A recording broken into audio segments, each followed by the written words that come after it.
Mike, join us.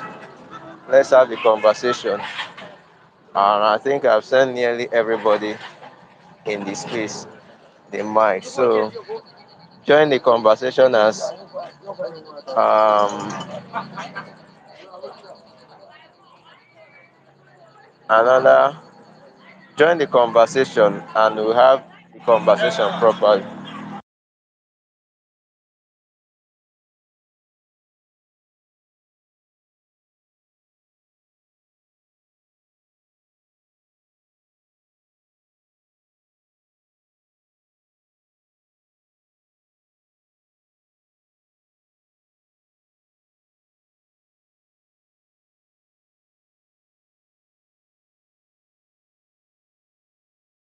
Yeah, okay. Please request the mic. Join us immediately, please, so that we get to listen to and know exactly what happened, and we be able to relay the information to the entire world. This is what exactly happened in this matter. Thank you, everybody. Welcome to the space. Thank you for leaving everything that you are doing to attend, to create time to listen to these people and to hear their voices and to suggest your own solution to this menace. I appreciate you all. So request the mic. Immediately join the space. Immediately you join the space. I know a lot of things are going on now. A lot of program people are listening to Natasha and the rest. But yeah,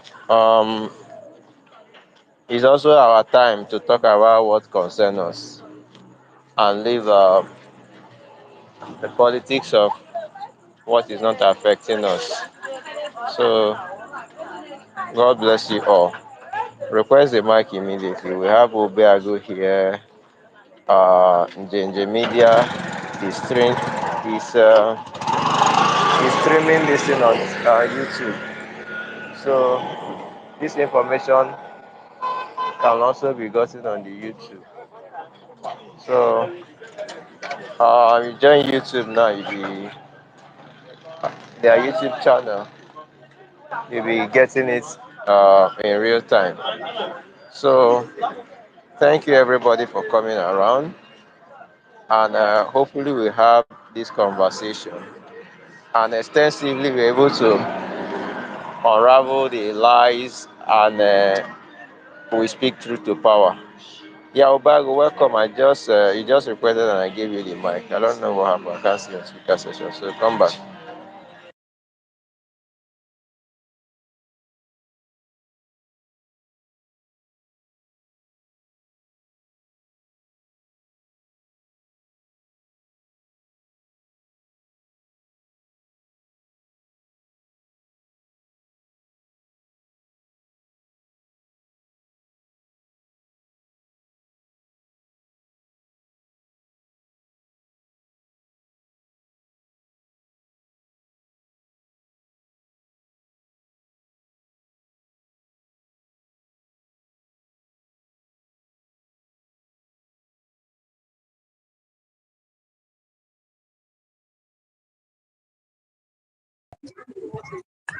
Can you see me?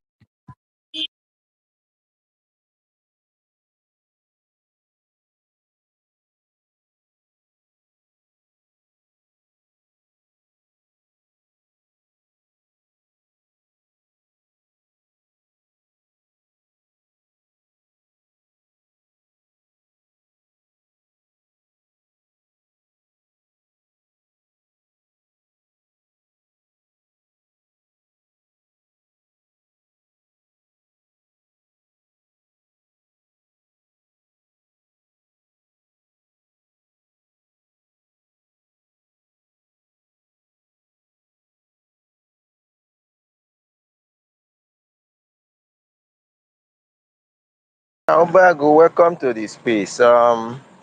Yeah, I wish you tell us what exactly the situation is. Give us first-hand information that we can work with. Thank you very much, my boss. Yeah. Okay. Okay, Alphonsus, good evening. Good evening, everyone. Yeah. Can you hear me? Loud and clear. Okay. Loud and I'm clear. trying to connect other people to give the mic to Charles or there's Isaiah here. They can start speaking before me. Meanwhile, I sent you my rebuttal, so you can probably post it on the jumbotron for me. I think I sent it on your uh yeah, so Yeah. you Yes. can Yes. send it Yes. so that people can read and see. So I'll be back. Let me get other people to be here.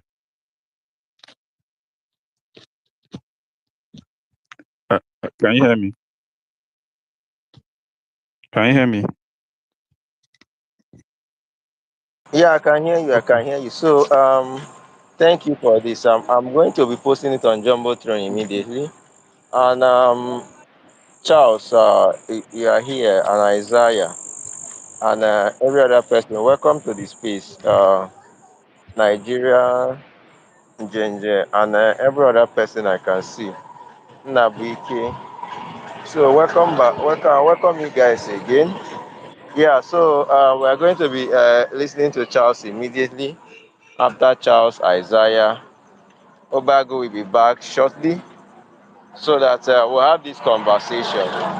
Um, while you do this, because before I get to a very comfortable place, so that we really dissect this thing, we cannot allow these people to continue to mislead us on what we know that will happen. So, Charles, good evening. I'm Welcome to the sorry, space. Alfonso. Thank you very much. Well, I'm still on the road, but I'll be in a more comfortable place in the next 5 6 minutes. So Isaiah should continue. All right. Let me just listen for now. Okay, okay, okay. Isaiah, if you are there, you can take on. Yeah, good evening, everybody. Good evening, Good evening, Alphonsus. my brother.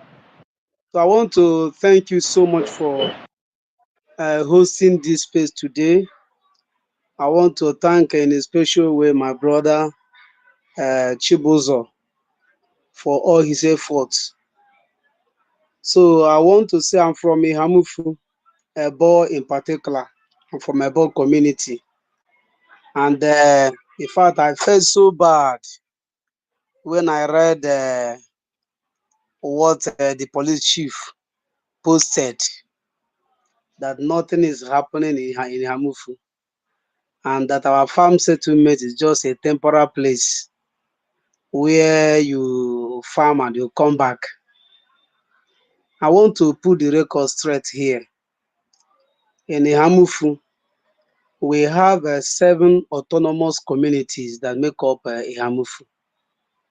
The first one is the Ebo Isal Autonomous Community, where I came from. You have Umuhu Autonomous Community. You have Ahmed Autonomous Community.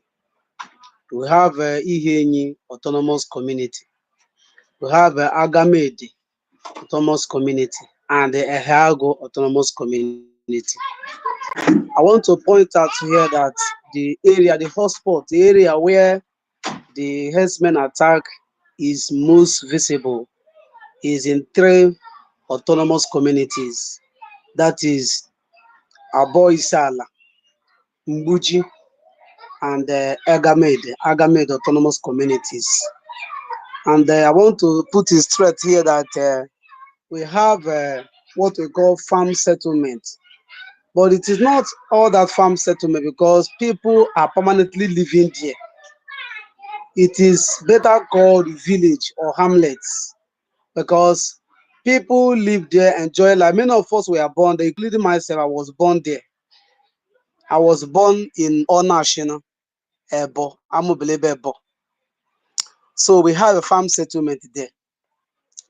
So, and in this farm settlement, we have schools, primary schools, we have churches, we have markets, we have pooling centers. Then why then do they say that it is just a makeshift place where you go, you farm, you come back to the homestead? That's a lie. So it was in from 2020 to 2021 to 2022 that these herdsmen started sacking our people. In fact, the farm settlement that we have in Ihamufu is over 30 farm settlement, or what we call villages. Because in those places, some of these villagers don't have any other place to go except those places. We have farm settlement we call Okpoko. We have the one we call Ogbete or Ogbete. We have what we call the one we call Onashin, Ogomugo. We have Obokopia, and so forth. So many of them. As I said before, some of these farm settlements have primary schools, have markets, have churches, Anglican Catholic Church, Church of Christ, the Apostolic Church, and so forth. Then it was in 2022 that people were automatically sacked from these places. And where they run to, they ran to the farm, to the homestead. That is to Abo community, Nguji community, and the other places. They ran to their brothers where they were accommodated. If you call it that they are living in IDP, it's not wrong. So since that time, nobody is going to that place. And what the headers did is that they burnt our houses there. They burned the churches, and the one they did not burn, they now occupy it. They now leave it. That today going to Ogumugu is very, very difficult for anybody to access Ogumugu. And this Ogumugu, as I said before, has school, has churches, has markets, those places. I hope you are hearing what I'm saying. Are you Yeah, hearing? we are listening to you. Okay, We are listening. okay. So what we are saying is that as I'm talking to you today, nobody is going to that place. If you are going to that place, you are risking your life.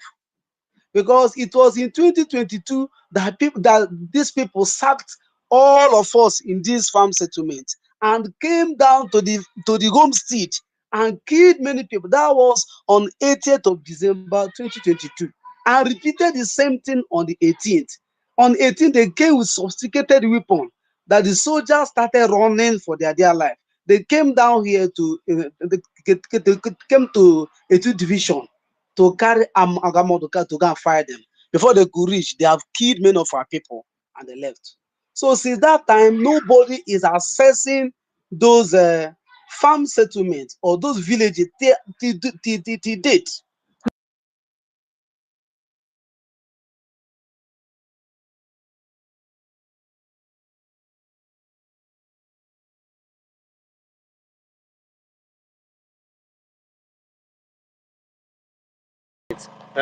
Charles, are you here? Can you hear him? No, I can no longer hear him. Oh. Okay. Are you free now, or should we go to Obonna? No, go to the next person. When I'm free, I'll raise my hand. I'll let you know. Sorry. Okay. Uh, Okay, Thank you, Obonna, you blessing. can chime in immediately. Good evening. Welcome to the space. You can chime in immediately. We're listening to Isaiah before he lost his connection or something. I'm not sure what happened. So, Obonna, if I hear, pick it up from there.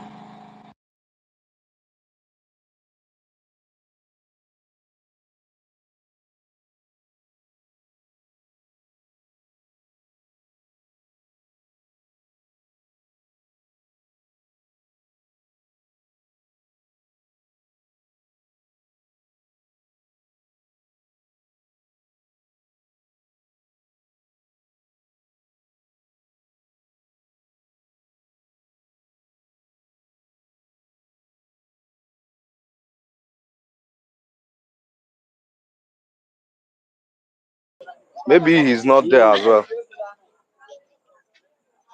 Can you hear me? Alfonso,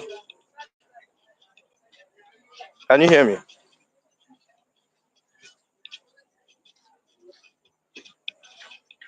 Ah, the network is bad.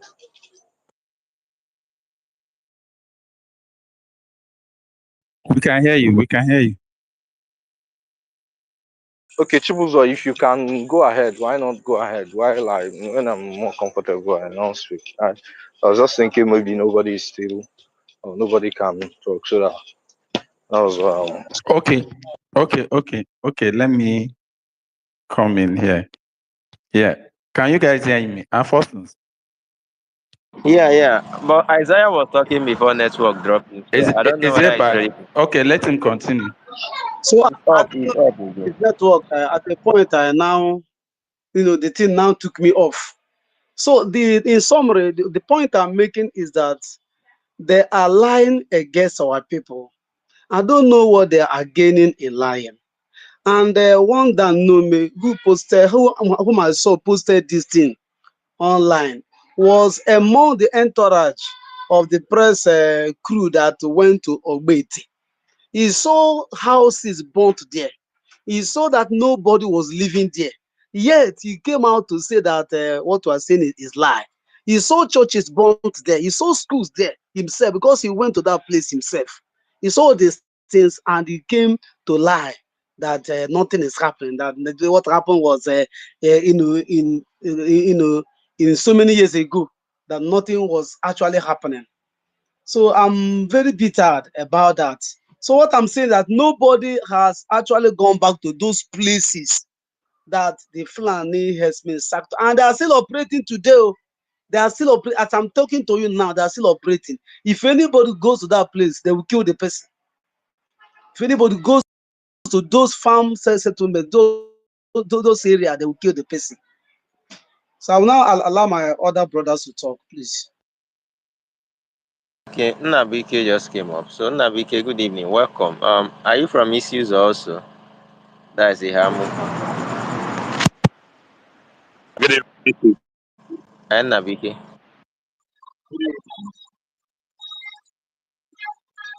Good evening. Hello. Yeah, good evening. Can you hear me? Are you Good also evening. from We can Issues? hear you.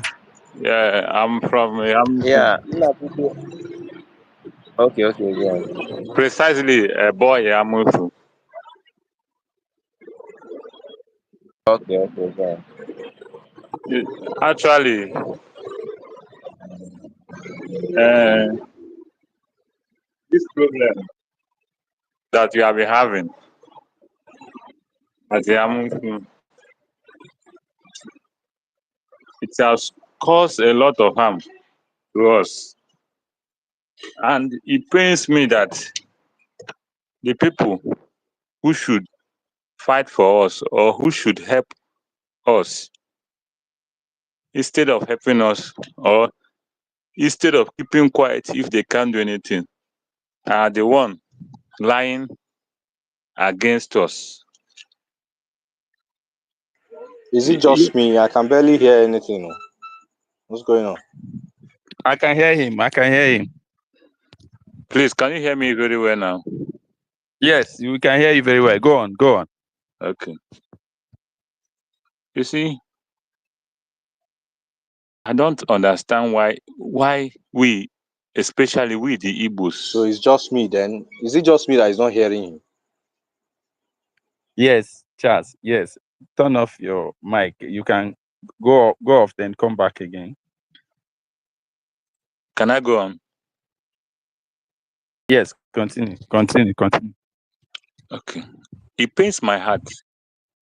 It saddens me that this issue of this wickedness to ourselves, especially we the Igbos, we are so wicked to ourselves because most of this campaign against these Ihamufu people is by us, our brothers and our sisters. I don't know. Sometimes I'm asking if how much have they received or they don't have conscience. How can somebody say that we have gone back to our farms? So are they trying to tell us our mothers, our grandmothers, they don't have any work to do rather to protest? They are happy protesting. They want, because of politics, they want to protest and cry just like that. You see, last time I was uh, on S, some lady, I can't recall her name. I don't know her name actually.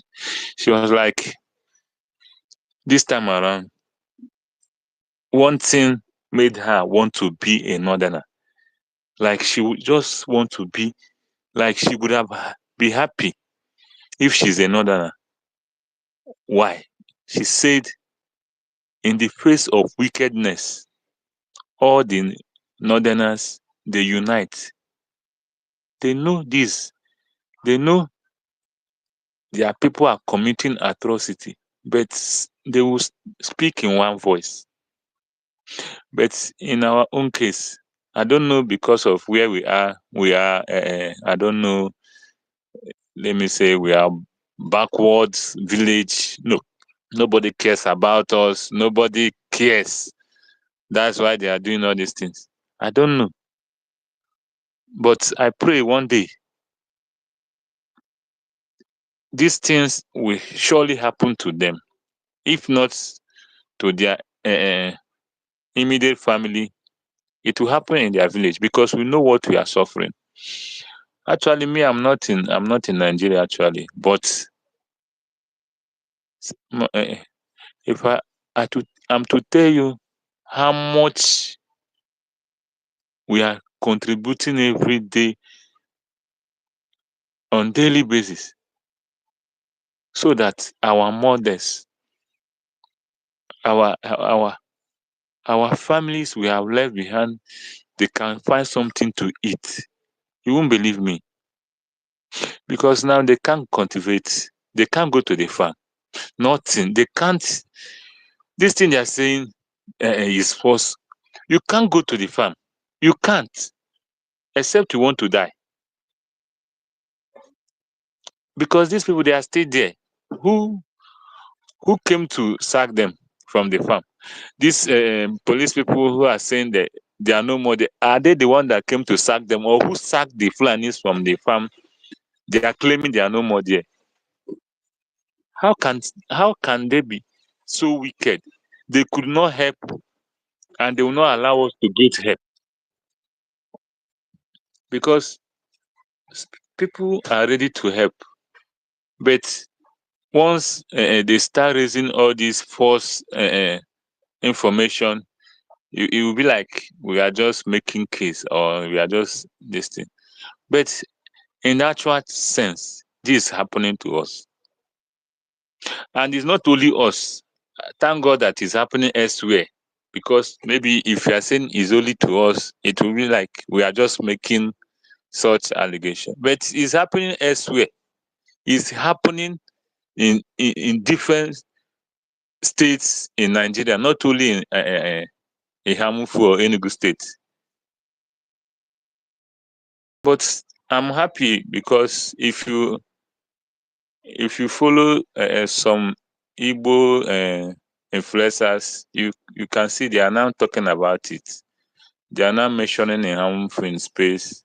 They are talking about it, all because of this awareness created by our brother Chibuzo. Because first, nobody knows about the harmful self, if not because of this awareness. Can we talk about the infrastructure in Ebo, especially Ebo? I don't know if sometimes I just can't understand if it's Ebo is like a course area. No government, no hospital, no government hospital. Even the government primary school there, oh, he has died. No, I don't think anybody is going there again. Nothing, no hospital, no water, nothing. And the worst thing itself, no roads. You can't even imagine that maybe this year, this 4 year, this tenor, that maybe we'll get it. We can't even imagine that maybe we will get it, because I don't think we will get, except you people help us to speak about it. We are suffering. Our people are suffering. We are suffering. The, now we can't. Our mothers, they can't go to farm. We don't have. They have nothing to eat. Please, you people should help us. Thank you very much for this opportunity, Afosus. Thank you, my brothers. Yeah, again, good evening. Welcome everybody to the space. Grandmaster, welcome. Fatai, I can see you. Ezekiel, everybody, my regulars, and so many new people today. So yeah, Charles, let me pass the mic to Charles. Okay. Okay, okay. Thank you very much, Alfonso. I will start by welcoming everybody and saying thank you to you for hosting this space, and a very big thank you to every other person here and some of my brothers here present. The ones that I can mention, their name Isaiah is here, Chibuzo is here. I can see Daniel with you and all that. And Grandmaster, you are welcome. Thank you very much for joining us. Okay, I want to say this. I am from Ebo as well. The community that is hit the most out of the communities being attacked in Hamufu. So, and I believe just because out of the 7 communities, the 7 autonomous communities we have in Hamufu, um, only 3 has not been attacked. That doesn't mean that out of those 3, that no one, that they don't have victims of these attacks. One way or the other, they also have victims. So I want to state that, let that be clear. That's one.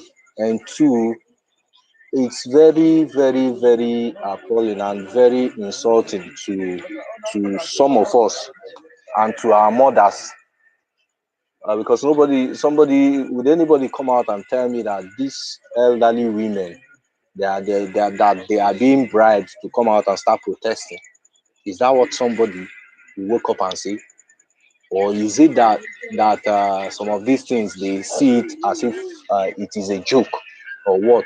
How can a policeman who is a human, who was given birth to by a mother, wake up and see that nothing is happening in the face of the whole thing that we all are witnessing?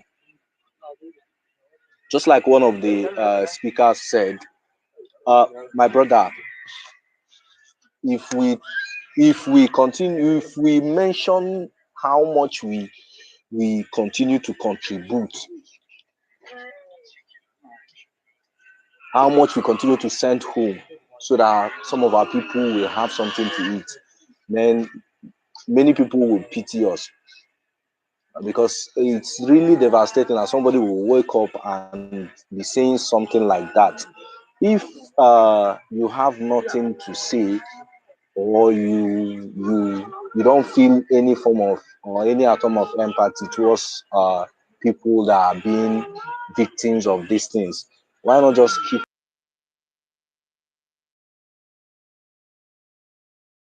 what we are saying, that we are playing or we are joking? How can people be joking with death and some pictures?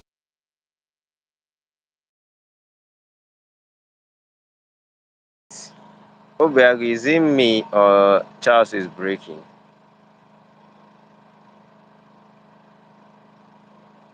Huh? I think it's Charles that is breaking. Okay, okay. I want to be sure Mm. because I was a kind of Charles, please fix your network so that we can hear you. I've been struggling. Okay. Yeah, Obiago, go on. Okay. Let me, first, please let me just run some information down so that we'll know at least the most important places we are to touch, so that we'll not just keep people for long and they won't get the Sorry, the main. Obag, sorry. Before you continue, can I plead, Alfonso, that you make this topic a little bit more informative, because what it looks like to me is like that the police header crisis, another falsehood from the police. Yeah, like you are saying that header crisis is not a thing. I think you should put it that the police lying about header crisis in a Hamufu. You understand? So that God, it is clear God where, bless you. you know, God bless about. you. Thank you very God much. bless you. Okay, God bless you. Go back, So continue. can I Yeah, good. can I continue? Hello, can you Go hear back, me? we can hear you. Go ahead, please. We can hear you, my brother. Go ahead. So I will quickly read from the rebuttal of the policeman, that is the PPRO, to Enugu State government. But before then, like our people have said here, I want us to understand that it will be foolishness from our side and self-deceit for our mothers to have suspended strike as a result of Enugu State coming to talk to them that, okay, we've heard your cry. Then at the end of the day, after like 2 weeks or 3 weeks, 2 weeks later, the women said, okay, we won't protest again, but this time around, we will go into prayer. And for weeks now, they've been praying. As of today, these women gathered in 5 different communities where activities ceased because they were praying for the soul of our farmland to be restored. Now, I don't know how people are seeing it, whether we don't have any work. Our mother just decided to stay and be making noise in the name of calling God. At their age, some are 70, 80, 90 plus, sitting on the ground. So I don't know why they decide to be doing that. So I'll go straight.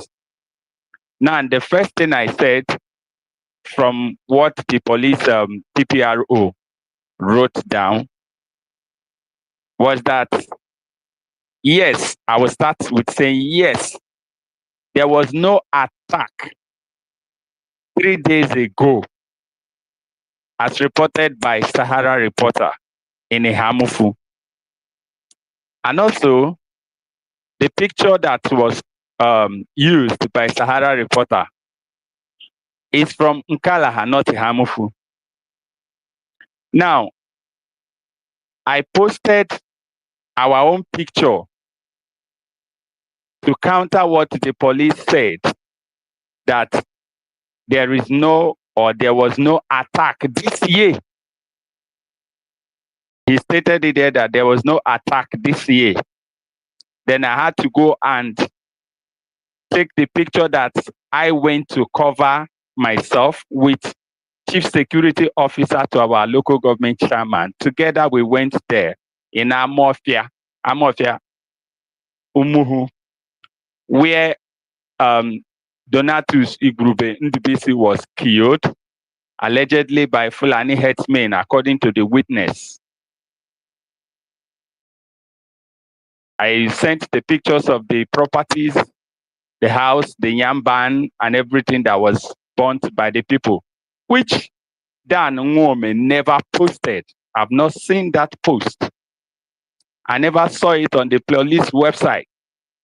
I never saw it anywhere in any of the media that followed us. 30 journalists visited the Hamufu to come and cover the story of Fulani herdsmen attack, starting from 2021 till 2005. None of the journalists have been able to make a post to say, yes, these people were attacked this 2025. What they are concerned is how to tell us that some elements went to attack the place. Mention the element, they've not mentioned the element today. They say some people mention the people. They've not been able to mention it after 1 month. But I will always thank God that a woman attacked by the Fulani herdsmen, according to her, when she was asked,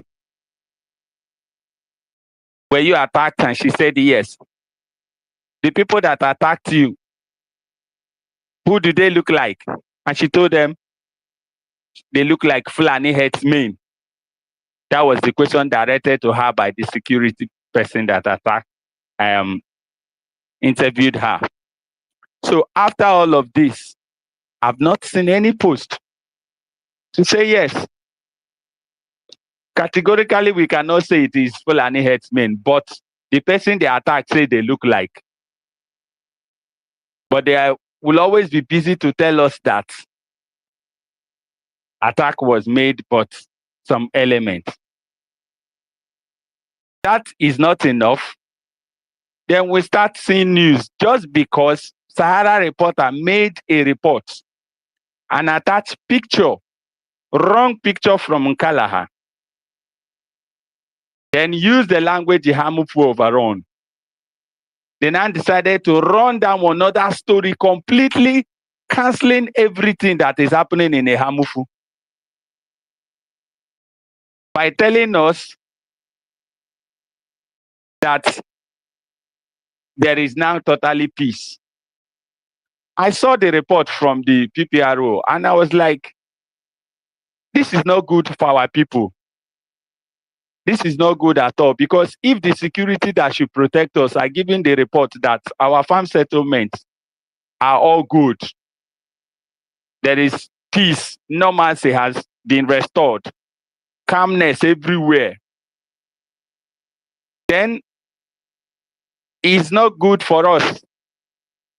Because what it means is that the people still occupying our farmland will relax and enjoy themselves, while our mothers keep praying in our home states, Ebo, Mbuji, the village or the community of the local government chairman, and Chijoko Edoga, former Labour Party candidates, Egamedi, and other places where they prayed today. That is the implication of the report of today. And I wasn't comfortable with that report. So, like I said, I will just read it, what I posted below, the accurate picture of a Hamufu, of a Amu of a Hamufu, were overrun by Fulani herdsmen. I said that the report of Ndubisi was not, Ndubisi neighbors that were attacked was not given properly, as it's supposed to be given. There is a lot of inaccuracies, particularly in paragraph 4. If anybody has the police report, you should go to paragraph 3, paragraph 4 and 5. He claimed in the paragraph 3 that the farm settlements attacked by herdsmen were merely temporary dwellings. That language is hurting. Merely temporary dwellings used by farmers who periodically return to their permanent residence in their villages. This report here is misleading, because the places are not merely temporary dwellings.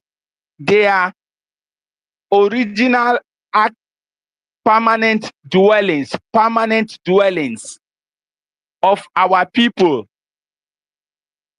who have stayed here for decades, for centuries, before the Fulani herdsmen attack 2021 and 2022 took place. Those communities overrun by the Fulani herdsmen has not been recovered from our security men. And those communities, like my brother stated earlier, had churches, schools, voting centers, health centers.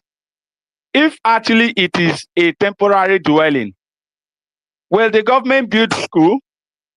Do they build school in temporary dwellings? Do they build churches in temporary dwellings?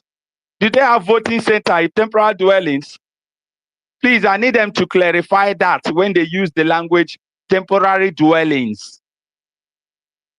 Because if that is not clarified, that that place is temporary dwellings, what it means is that it is just a mere forest where people farm. And I know the implication of that.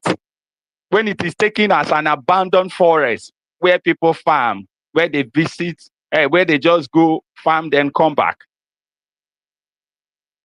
You will understand what may happen later, since the place is now a hotbed people are interested in. I don't know why the story is flying like that, but I want them to understand that it is not a temporary dwelling, it is a permanent dwelling. That people lost their properties, people lost their business, people lost their farms, and every other thing. Until today, they have not been compensated.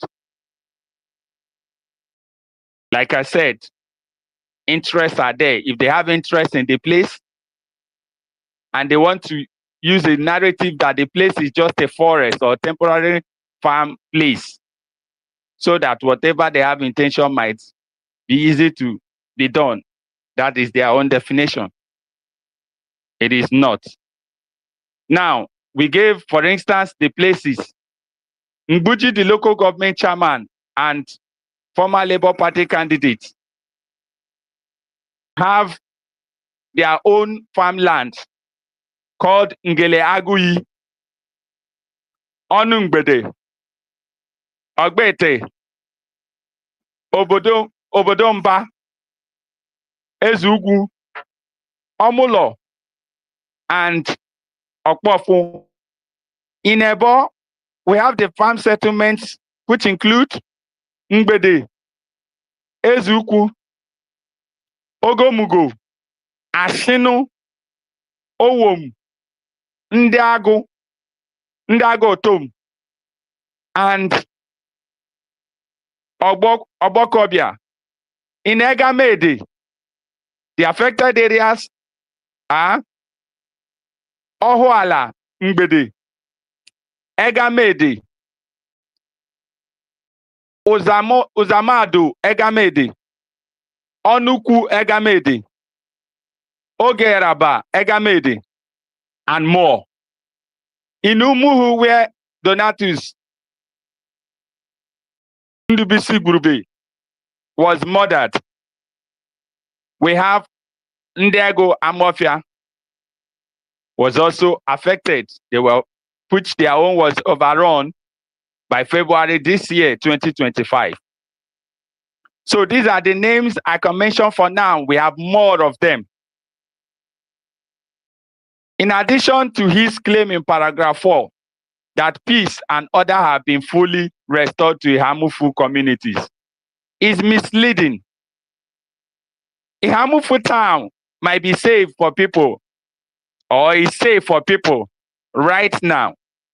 But Ihamufu farm settlement, where many people take as their permanent residence, which I've mentioned earlier, is not safe for people to go and farm, stay there like they used to do before. Farmers are still unable to work on their farm until evening as they used to. Because of what? Because of fear of attack. Attack forces them to leave for their farm as early as 5 a.m. That is when they wake up to go to their farm. And also return noon. Instead of staying there till 6 p.m. or sleep over as they do before. So in paragraph 5, his assertion that there is permanent security in our farm settlement is incorrect. There is no permanent security in our farm settlement. The promise of police or army barrack has not been fulfilled. 150 combined team of security forces in our farm settlement. I've not seen them. The forces that we have there is forces that are in Agape, Ehamufu town. They only visit the place whenever they are called and go back. They are not in any of our farm town and our farmland. And there is also report that there is development, roads are being constructed in that place. That is not completely correct. The 21-kilometer road constructed only benefit Ogbete, which is one out of 7 communities that contain close to 30 villages.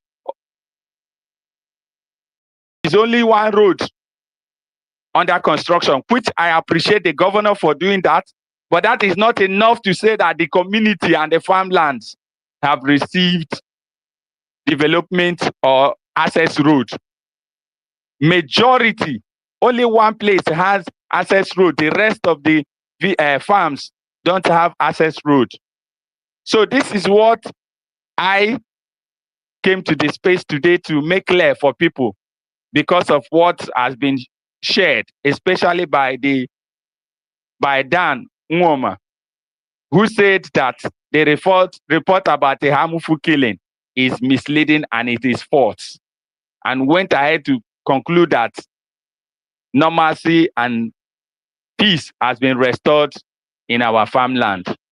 So this is what I want people to know, that we cannot keep lying to ourselves and people cannot lie against us. That is the situation of our place as I am speaking to you now. Whoever doubts that should go to Ebo, Egamede, Umujovu, farm settlement without security as a farmer. He should go there tomorrow. Let them go there without security, without entourage. They should go there and help one person harvest at least one tuber of yam or cassava freely. Spend hour there. Let's check something and see whether I'm just here misleading people or because I'm playing politics, which I don't know the party I belong.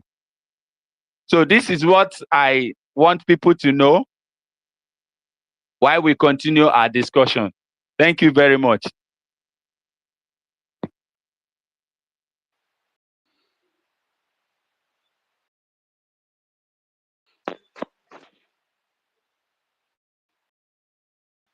I'm done. I'm done.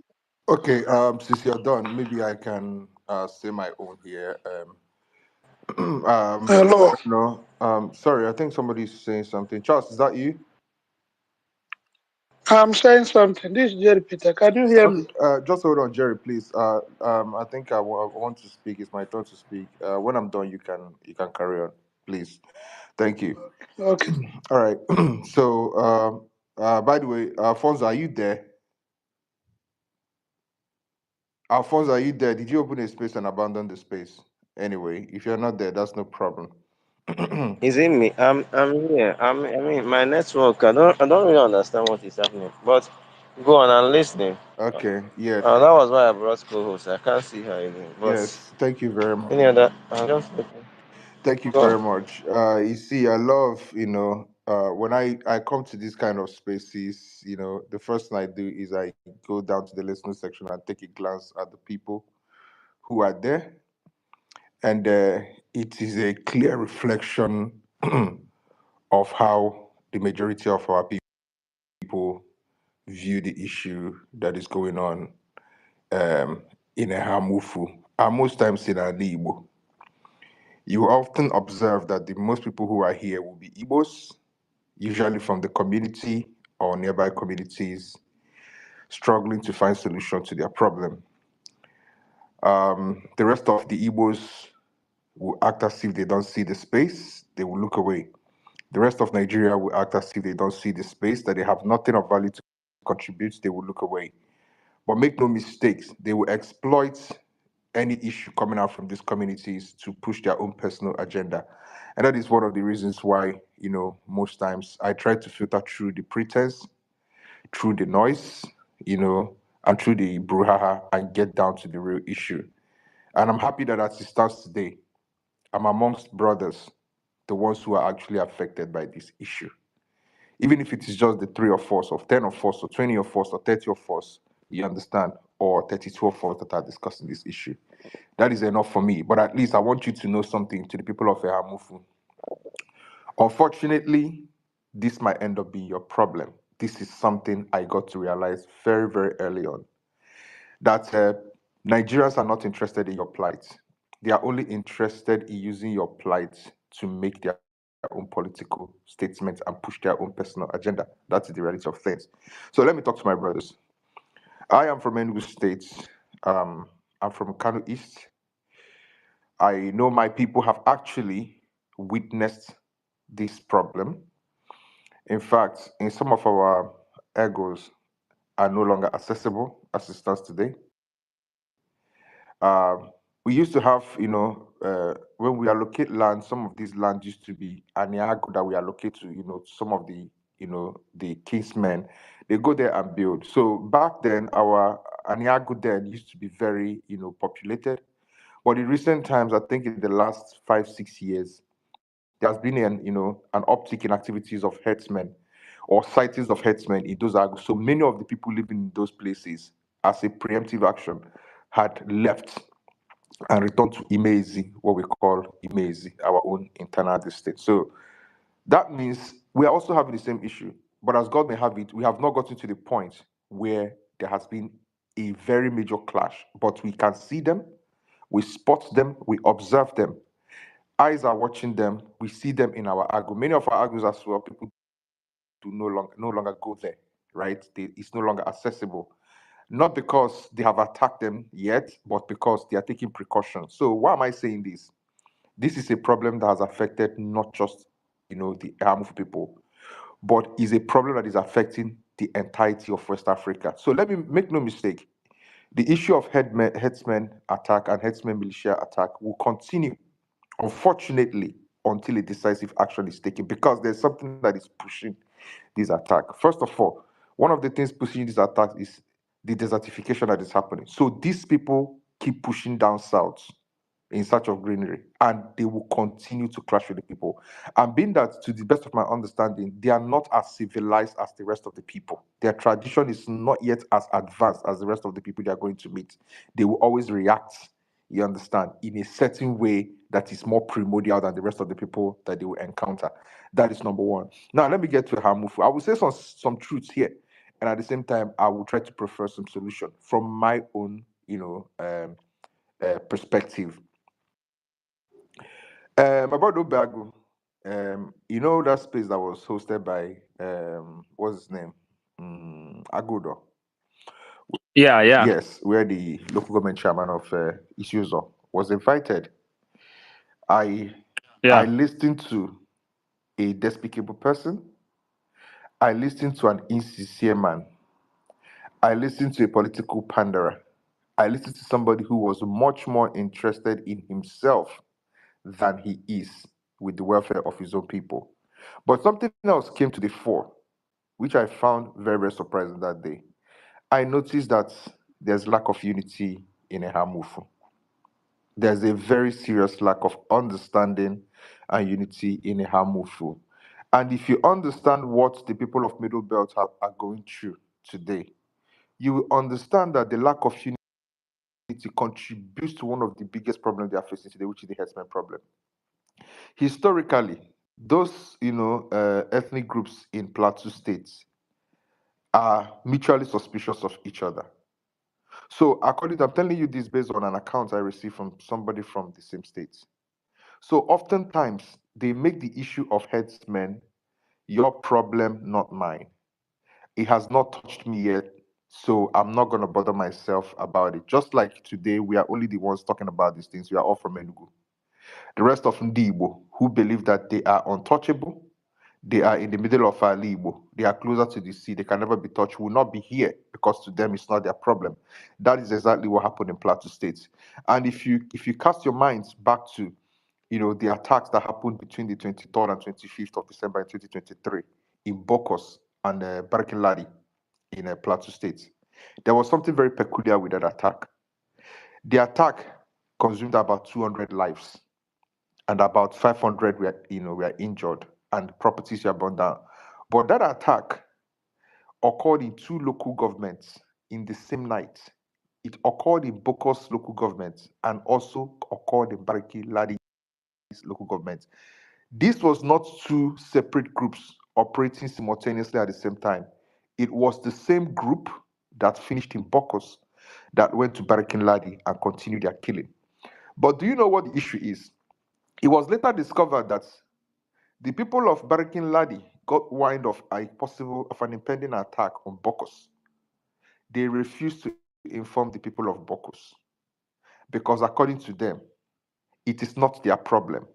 They did not know that the same night they also will be attacked. And this is where the problem lies.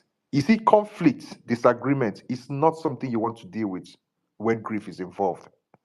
You understand? When your own life is endangered.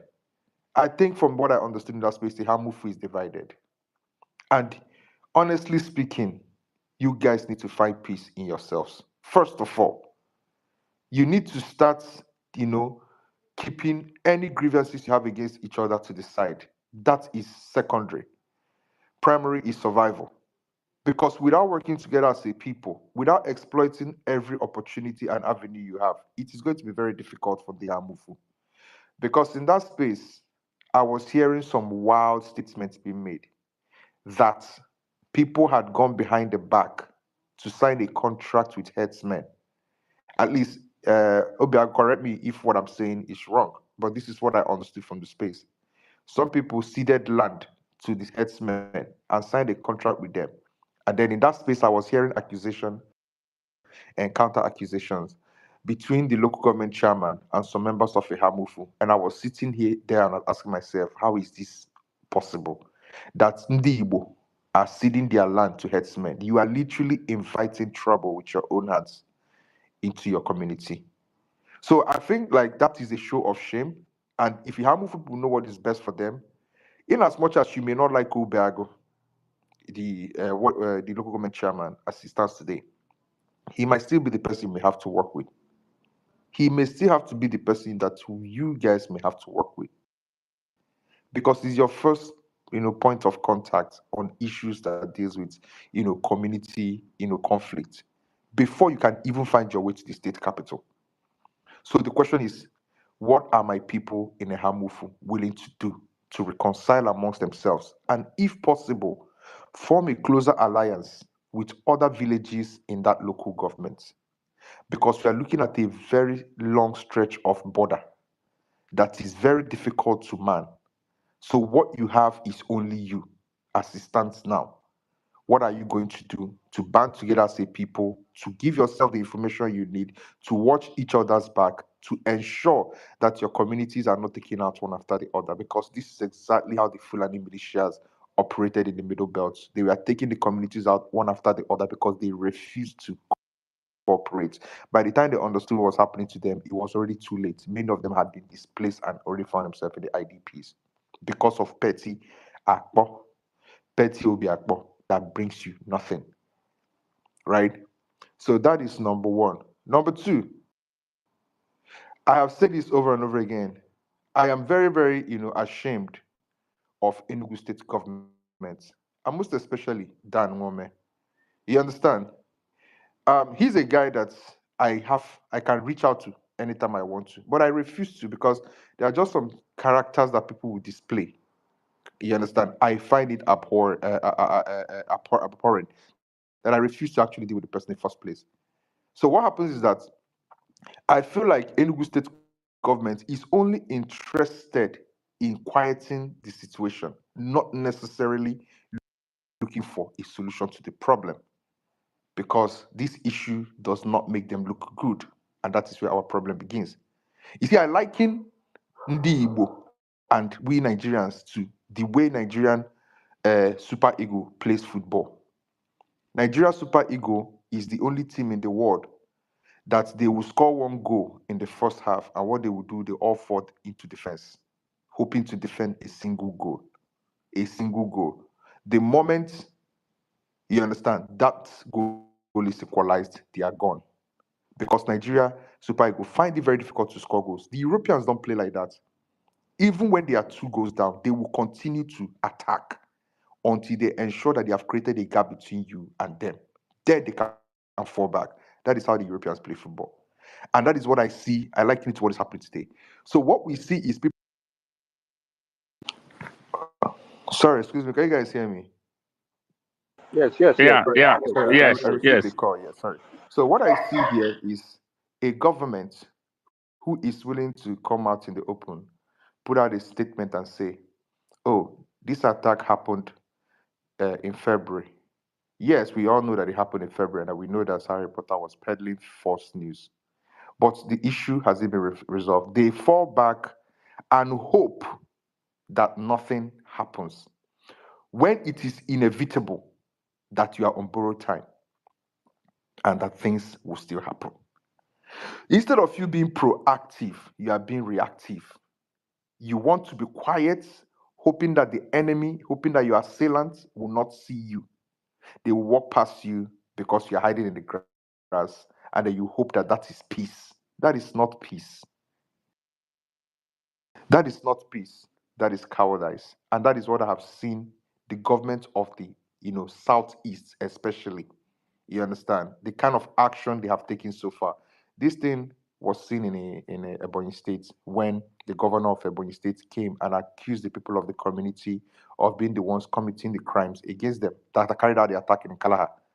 And that is exactly what I'm seeing here today with the Enugu State government. Is it that this marching, this cry, this wailing that the women of Ihamufu have been wailing now for the past couple of weeks is invisible to the eyes of Enugu State government? As I stand today, I am helpless myself because, in as much as I talk about government a lot, I am somebody that tries as much as I can to stay away from anything that has to do with government in Nigeria because I don't want to stain my whites in this country. I don't want to have anything to do with direct politics in Nigeria or even get involved with them. So I avoid anything that has to do with the government, right? But that said, I also want to speak to the men of Ihamufu. It is shocking that for the past couple of weeks, we keep seeing old women who should be in their retirements marching every day. But I can't help but notice that every time I see them marching, there are no men amongst them. I ask myself, does Ihamufu still have men? Where are their men? Are all their men locked up? Are all their men outside the community? Because I don't understand how long we are going to delegate a fight that we as men are supposed to fight for our communities, and we delegate it to women. Those women are old. It is time we give them a break. They cannot continue like this. Where are the men of Ihamufu? You see, just simply coming to spaces to talk and then disappear or all these things are not good enough. The men of Ihamufu need to step up. I want to believe that Ihamufu has, or issues, or let me even use issues, or has, young men who are still, how do I put it?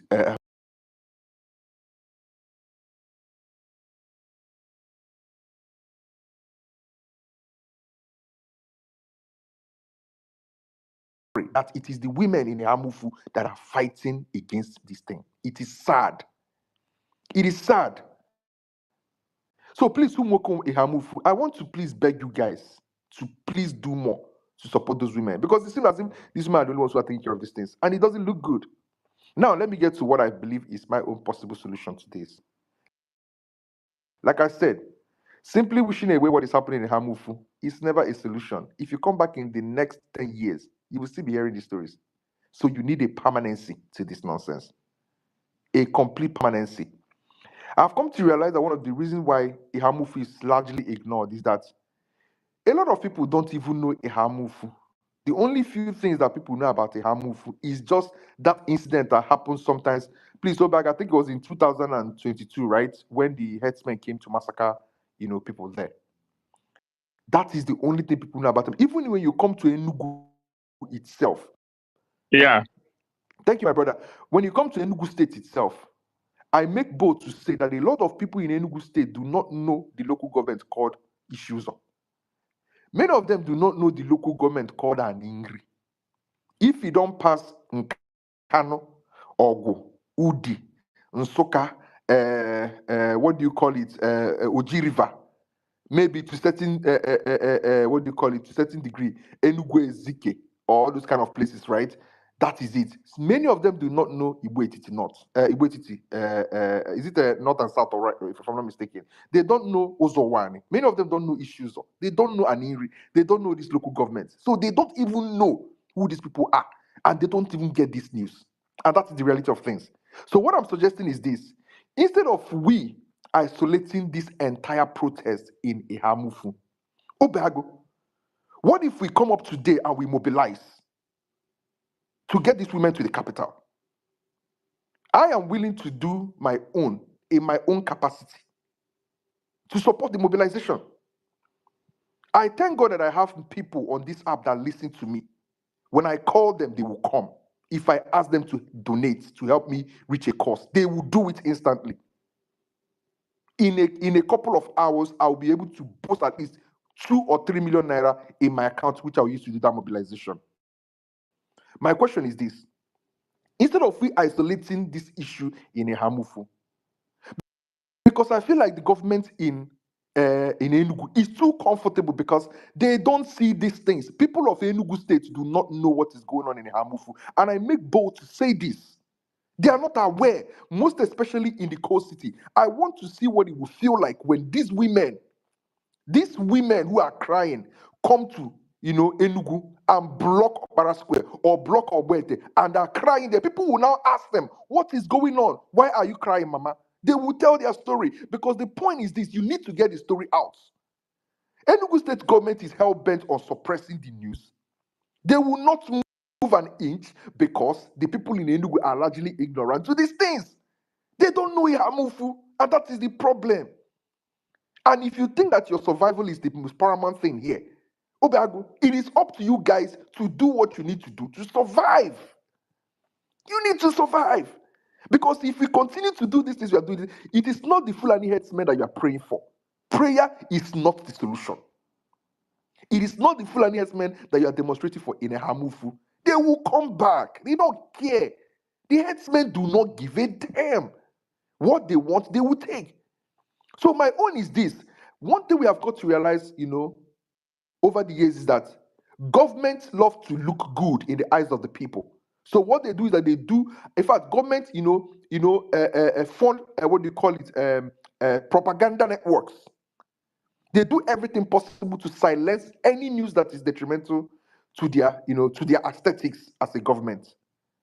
So they don't like when people come up and start bringing this issue to the fore. So my brother Obiago, this is a solution I'm bringing forth, because while we are looking at a non-kinetic approach, we need to, you need to amplify the kinetic approach we are using.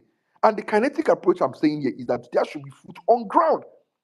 If you are not having 200 women, 500 women, 1,000 women marching the street of Ogui with their placards and their ogu, and people asking them what is going on, the government will not listen to you. It is easier for the police to isolate these women in a community like a Hamufu, shoot tear gas at them, and they will dissipate, and nobody will know.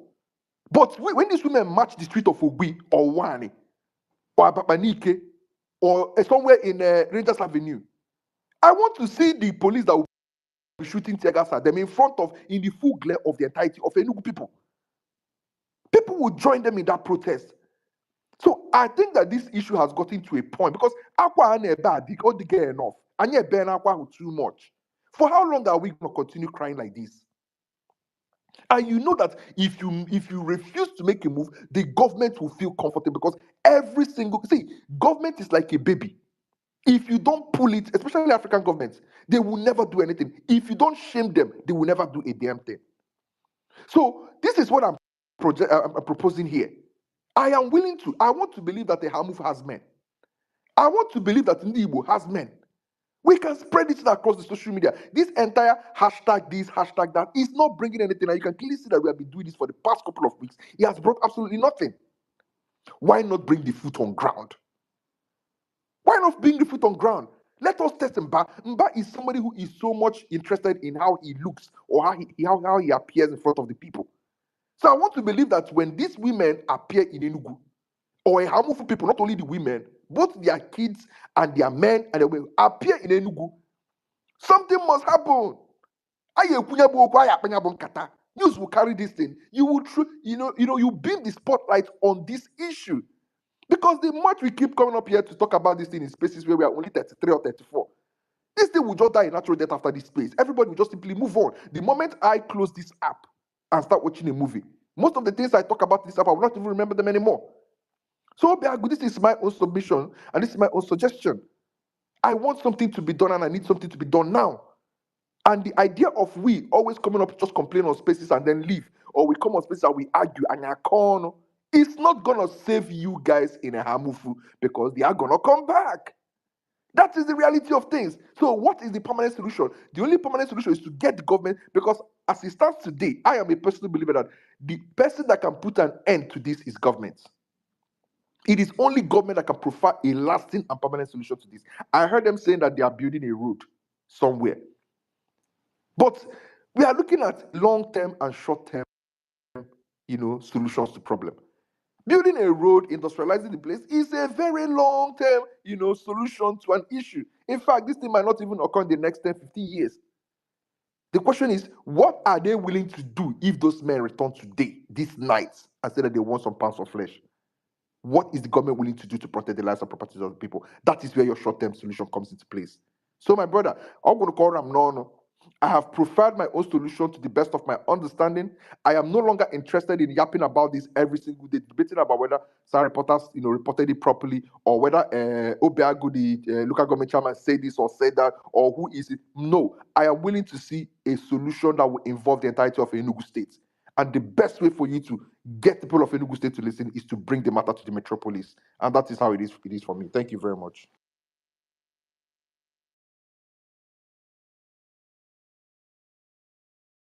Thank you very much, Grandmaster. I am sorry. The last time I tried to talk, I don't know, the network threw me off. Hello everyone. I hope you can hear me. Yeah, we can hear you, my brother. Go ahead, Charles. All right. So Everyone. thank you very much. You just hit the nail on the head, or how do they say it? I remember Chibuzo. I remember we talked about something like this some time ago, just you and and I remember mentioning something like this. It's just that I wasn't courageous enough. Should I say courageous enough to voice it out to our general Ihamuku platform, Nebo platform, and all that. I think what Grandmaster said is the truth and nothing but the truth. We really need to go back to our people and address our people properly and see where we'll go from here. That's just the truth. It's this coming to spaces and talking about these things all the time will never yield anything. And just like he said, the government is bent on covering things up, shielding it, so to say, rather than bringing peace and all that. They are bent on shielding, for whatever reason the government is doing that. I don't know, but they are bent on doing it. They are bent on suppressing whatever it is that is going on and making it look as if nothing is going on. I don't know. I don't know why it is happening, but that's exactly what they are doing. Because if you look at the issue of Edo State, the Urumi issue right now, the governor actually visited Kano State. I don't know if you guys are aware of this. He visited Kano State, and the governor of Kano gave a condition. Can you imagine? So all the people, all this while these people have been killing, they are not human beings, but theirs are more human than the people in the south. So it's sometimes I begin to imagine the country that we are in, but God will help us. And Grandmaster, thank you very much for just saying it the way it is and saying it exactly the way it should be done. I'm very grateful. God bless you.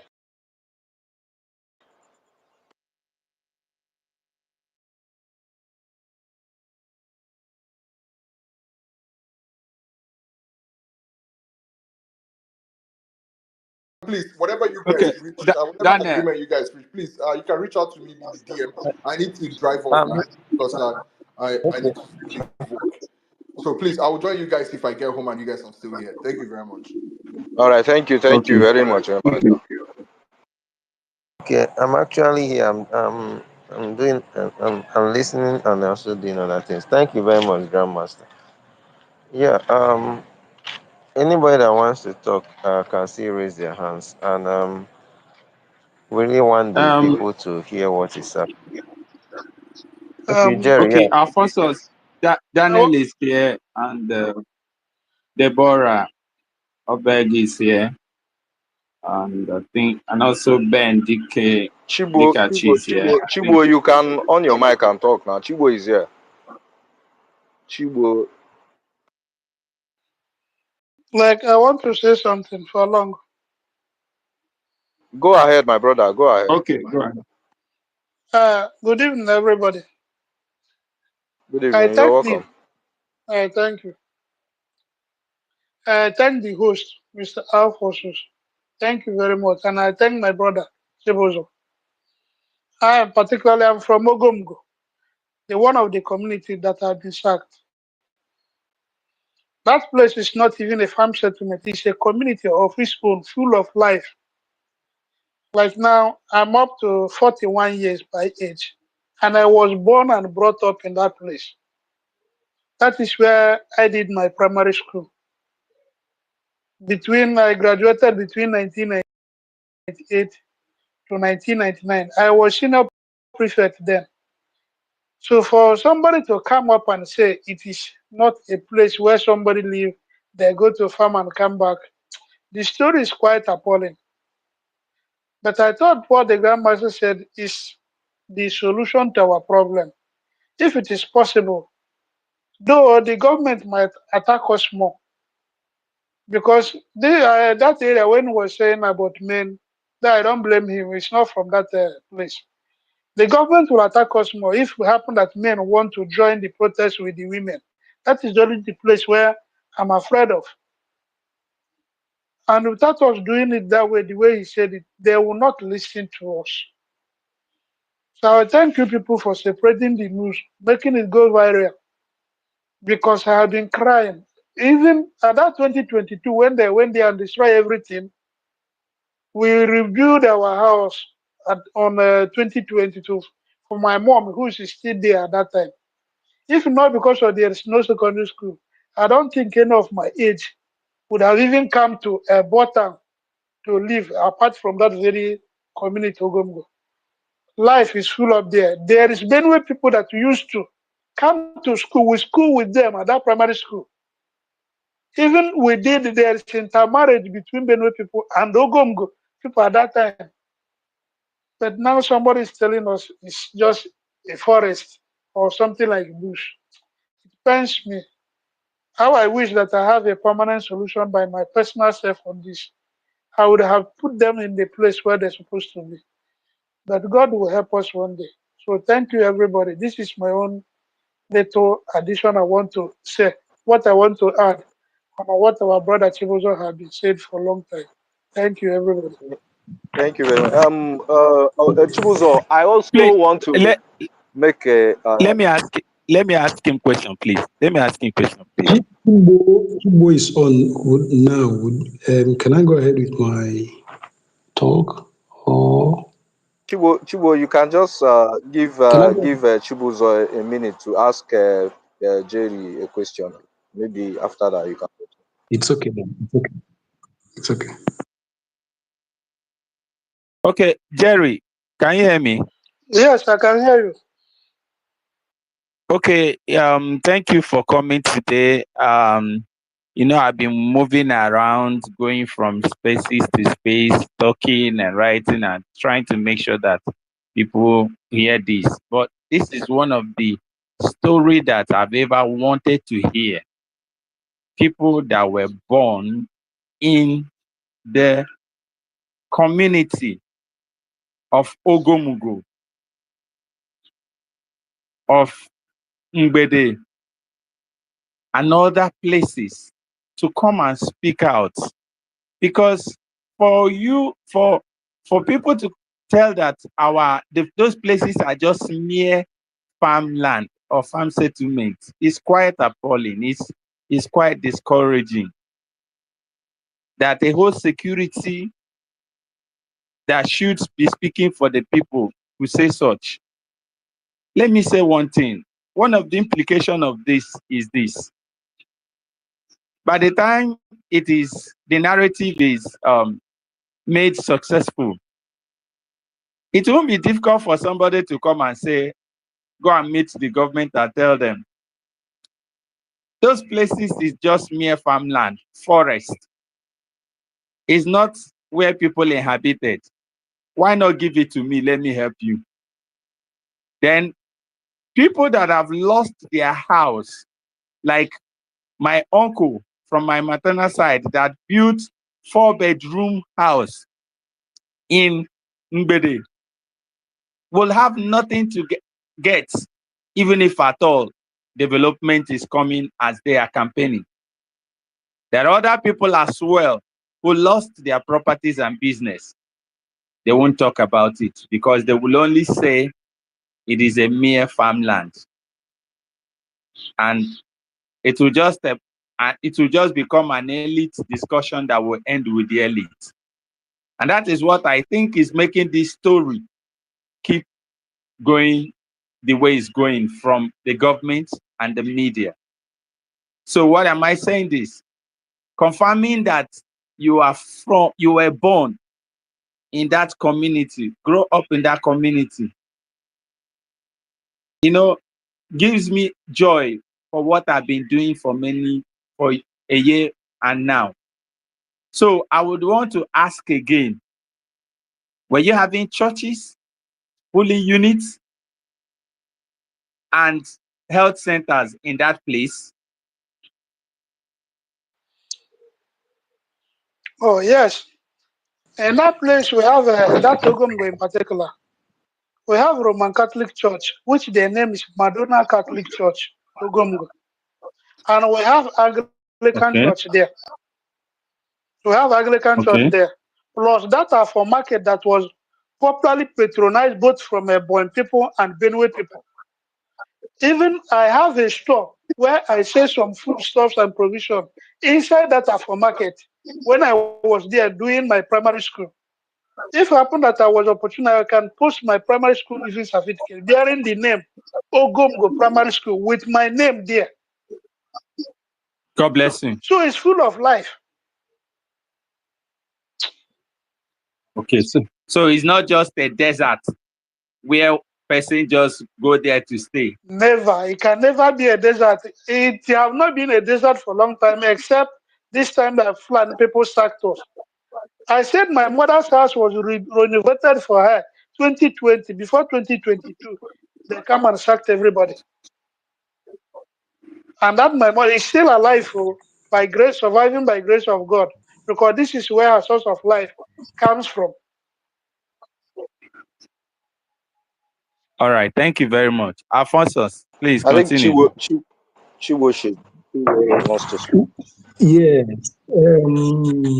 Mr. Alfonso, thank you. And every one of you here who is actually trying to help us with this our current predicament that has lingered all this while. Well, it's good to hear from this our brother Peter representing Ogomugo. But I think I'm at the best position to talk about this whole thing. I am actually from a place they call Okpokungbuji. Even Chibuz, Obegu Chibuzo might not really know this because as at the time he got to know me, I was staying at Abo. But the truth is that I was actually born at Okpokungbuji. I can say this anywhere. And then though I didn't really grow up there, but that was where I was born. And then if any of us has followed keenly this issue of Fulani herdsmen, we'll be able to understand that it actually started from Okpokungbuji. The first massacre that happened took place at Okpokungbuji. And then when my people were crying, calling on other parts of Ehamufu to come and help, because Okpokungbuji has this common boundary with a place they call Adiga. That Adiga is a village or more like a town that is in Okpoku local government of Benue State. So these guys would always penetrate through a common boundary. The boundary between Okpoku and that Adiga, which is in Okpoku local government, is just a river they call Okpoku River. Now, what they do is that they would always penetrate from that Adiga and then kill my people and they would go scot-free. That was how they sacked the entirety of Okpokungbuji.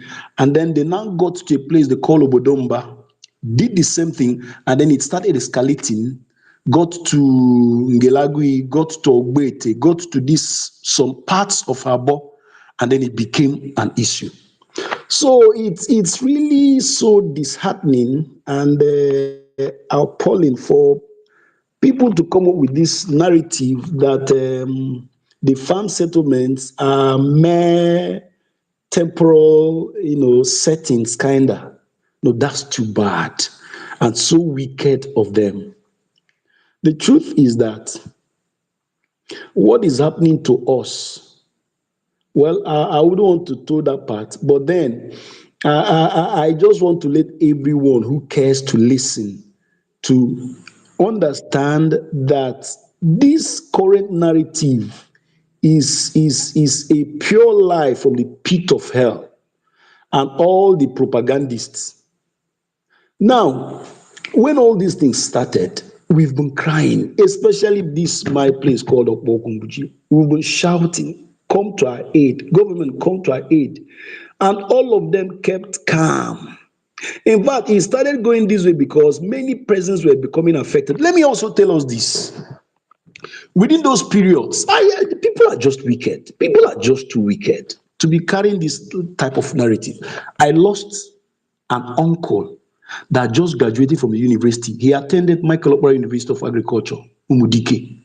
He just got married and only had one kid. And one Sunday afternoon like this, he had just finished service, church service there at Okpokungbuji. Because at that Okpokungbuji, we had there's the Apostolic Church, there's Anglican Church, there's New Life Gospel Church, there's Church of Christ. There are about close to 5 churches. How can someone say that a place that had this number of churches is a temporal place? Come on, that's too bad. And then they had primary school. About some of the guys there, though I didn't grow up like I said, but I know some of the things happening because my mom even had a house there. That is just the truth. And I dare want to see any man from to tell me or that would come to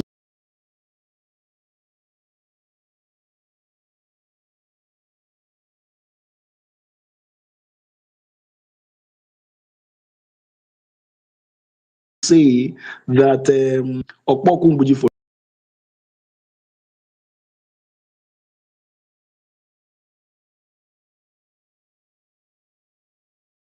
places. These are habitats of people who have been there for donkey years.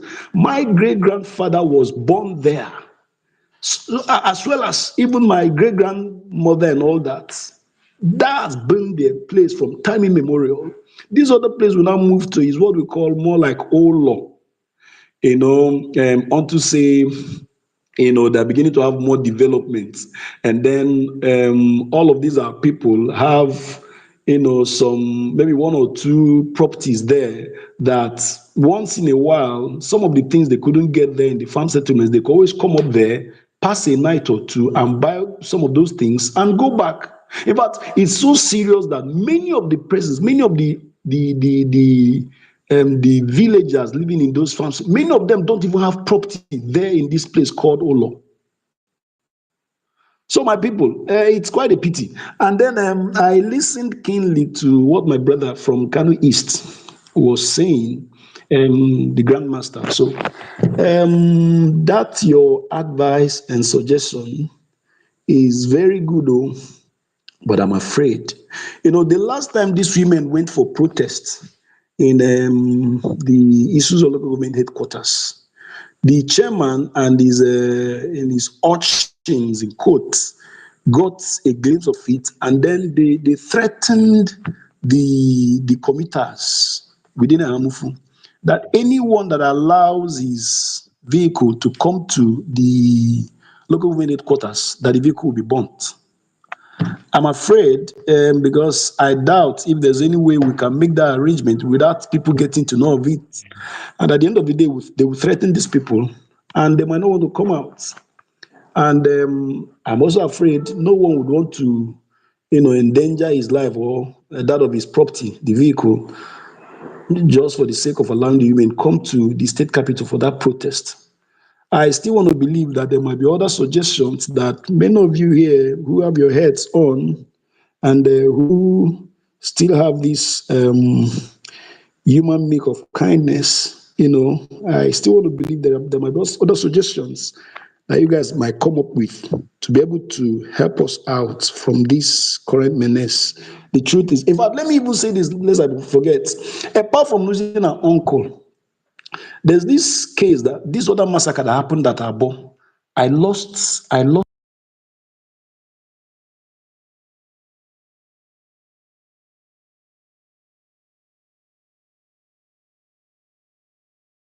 a cousin. I also lost an aunt who was married there. Because when she got the news of the death of her first son and the death of her son-in-law, she couldn't bear it. From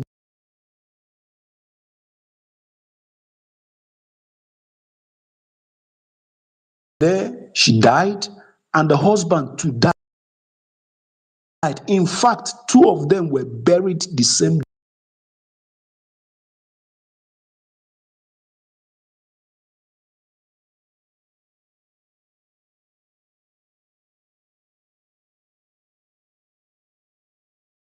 Oh, selfish interest or whatever, are still carrying out these rubbish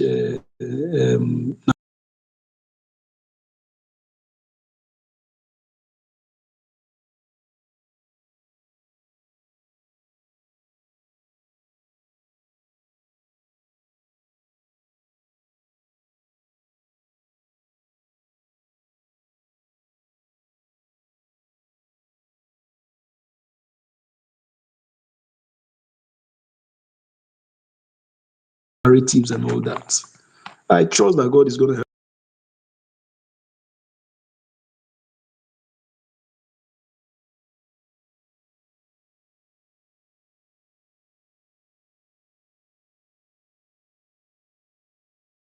help us one day. It will turn out for a testimony.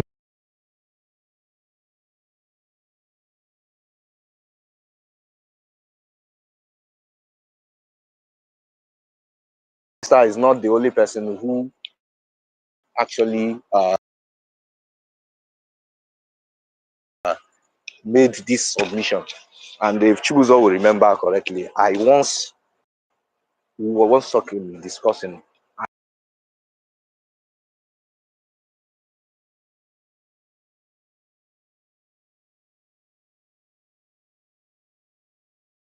We will find a way to make it work.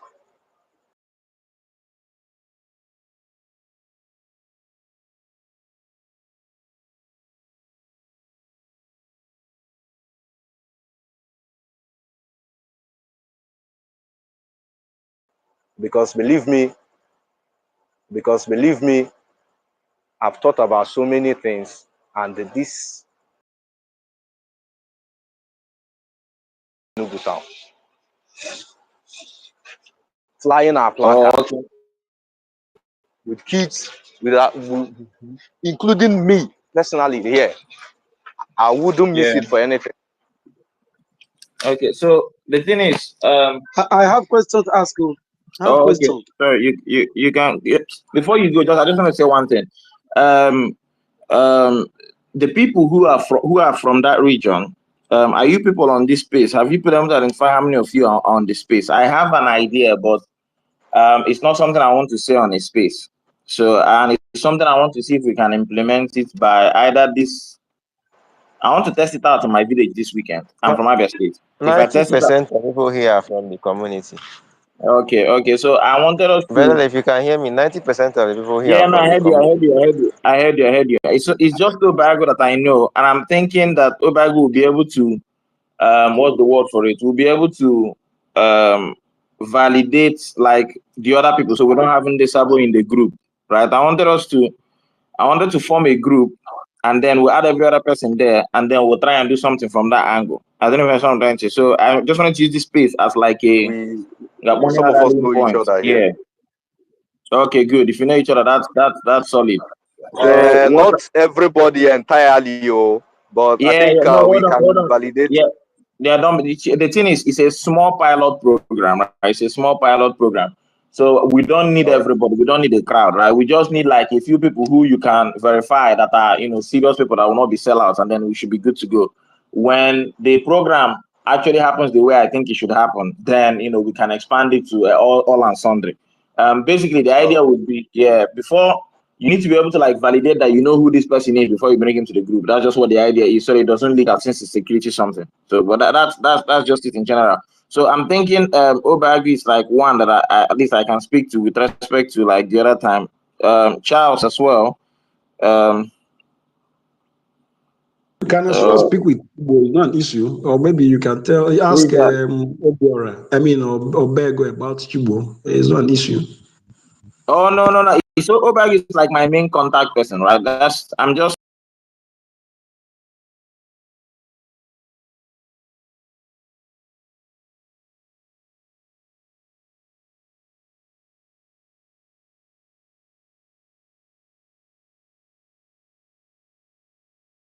talking about the other product. I'm trying to like create the Twitter group right now while I'm on this space, right? So that it doesn't.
Are you there?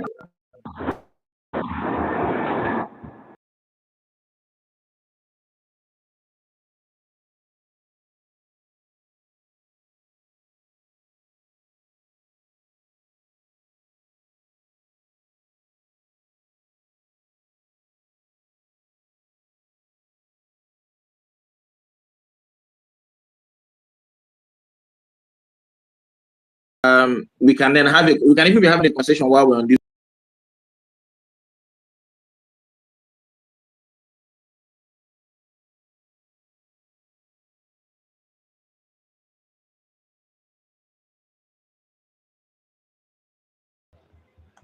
Can Go I ask ahead, my as question? well. Go ahead.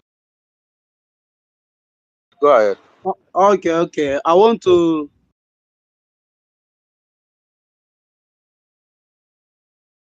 thank you all for Mr. The host, I would want you to correct the spelling of our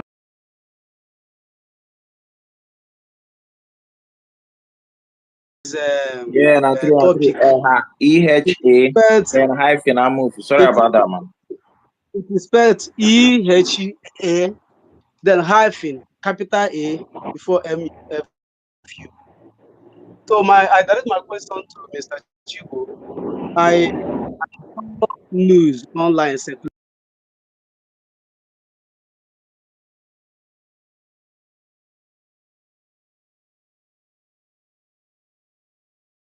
today about what Bishop allegedly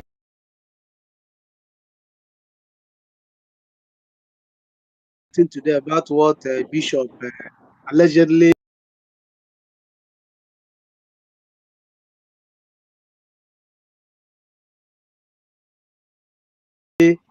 said in the government house, probably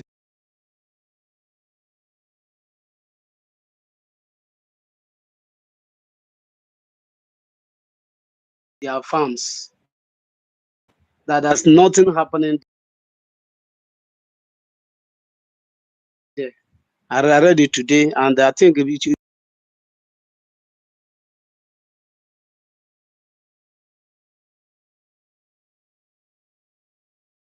is there primary school there? Is there churches there? Is there market there? Is there a center there? End of my question.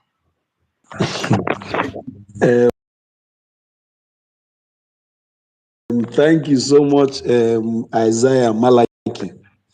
Um,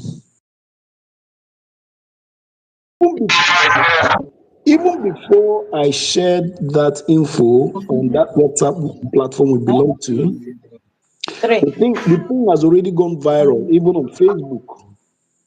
And I was shocked. You could see what I wrote there, that I had wanted to post it in the platform of the National Council, where the bishop himself is the chairman and board of trustee.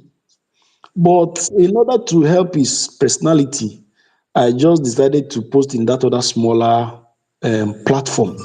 Now, as we could see, the thing is still being alleged because it was posted by a reporter, you see, and a pressman from the government house.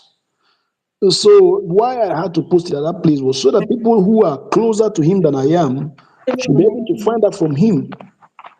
That's the answer to that your number one question. And then secondly, the second question, bro Malaki. Sorry.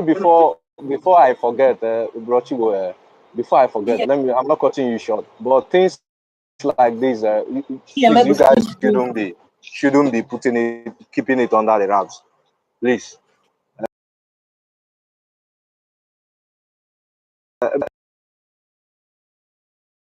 I'm sorry, I'm not trying to interject or cut you off, but before I forget, that's why I'm trying to make this point. All right. Thank you. I believe, bro Malaki, I've answered your question to that aspect. Now, number two, bro Malaki, the you that I know should have known more about Okpokungbuji, because somehow I want to He believe. does. He's Okay, trying no, to calm ensure down. that you say it so that others will Wait understand. I think now, you should know please that. don't interrupt. Let me just calm down. I'm coming. He asked me a question and I'm trying to answer him. Okay. Now, when I was making my report concerning that Okpokumbuji, I did mention that there was school there. Of course, in fact, even before the last massacre they had there, there was this health center, very mighty building that was erected there. The local government health department or something even sent a health practitioner who was managing that place.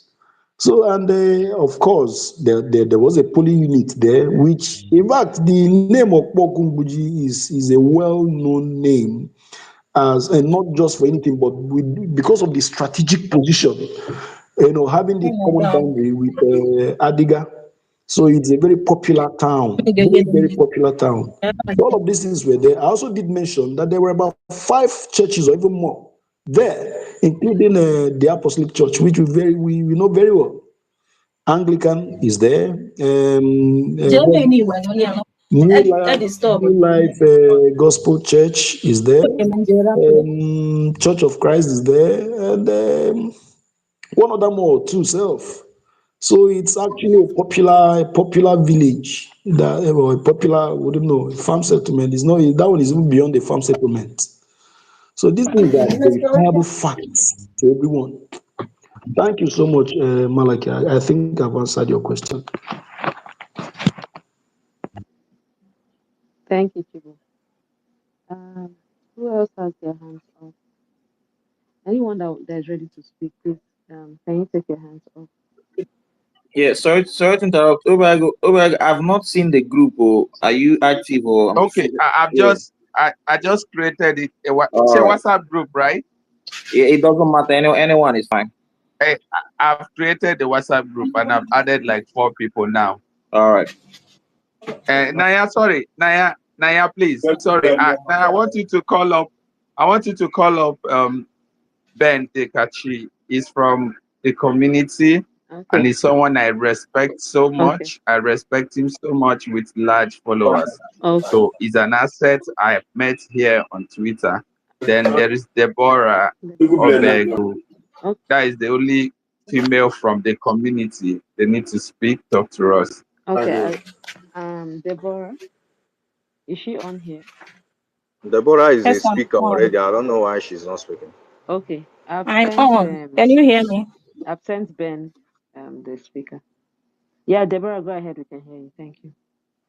Can you Okay, hear can me? you hear me? Can you hear me? I can hear you.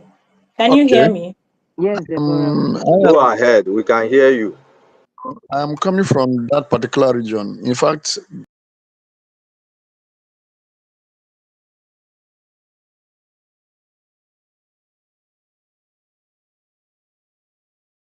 that particular place that is have been having a problem. That is where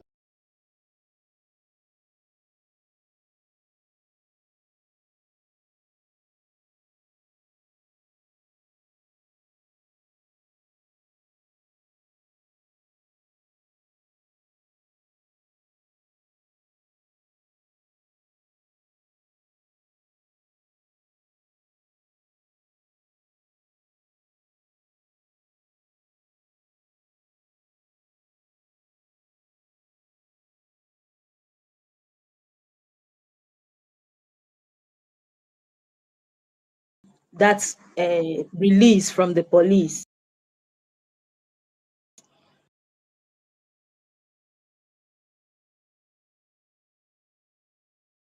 They really don't care. Tell me why someone will say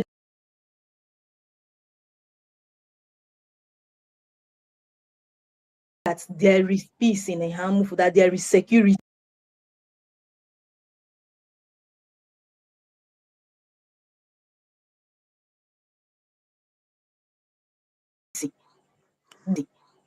When we all know that there is not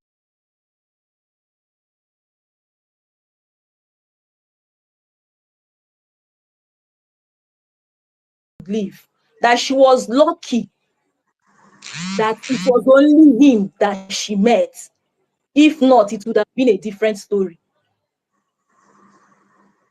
This night too, my mom called me and she was crying that her farm was raided and most of our crops have been harvested. And they want to tell us that there is security in Hamufu. Who is telling that lies? Okay, if truly there is security in Hamufu, why are the women lamenting?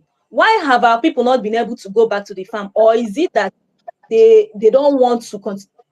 Everyone knows that the major source of livelihood in Hamufu is farming. And till now, our people have not been able to go back to our hamlets. Maybe they will say that it's just mere fear of about what happened. But what about the recent killing?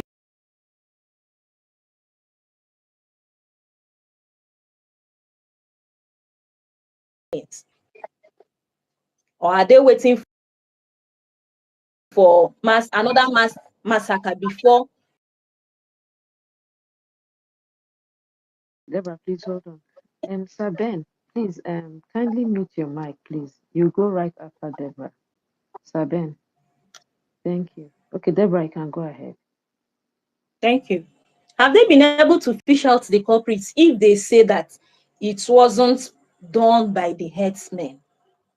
Whether the insecurity issues is from the herdsmen or not, we want our people to feel safe and secured while working on their farms. We want them to feel safe in their own homes, because our people, they go to the farm early in the morning and they usually return in the evening, but now it's no longer so. And if you even want to go to the farm, they will have to go in groups. They will have to go in groups because everybody is scared of going alone. Sometime 2 weeks ago, my own cousin went to the farm to harvest his crops, and as God may have it, he sighted them ahead. He had to climb a tree and remained there until they got to where he parked his keke truck. The way they were just looking around, it showed that they were looking for the person that parked that truck. He remained on the tree, not moving. They were just circulating the truck, trying, okay, what was their aim? Circulating the place, looking for the owner of the truck, until after he was up there for up to an hour before they left, and he came down. Why will someone open his mouth to say that Ihamufu is safe? I don't know who is selling that information to them. I really don't know who is selling that information to them. But whatever thing they want to develop in Ihamufu, whatever plans they have for Ihamufu, it should be secondary to security. Security should be the primary thing to do now. Why will our mothers be lamenting and they will just pay deaf ears to the cry of the cries of our mothers? Why?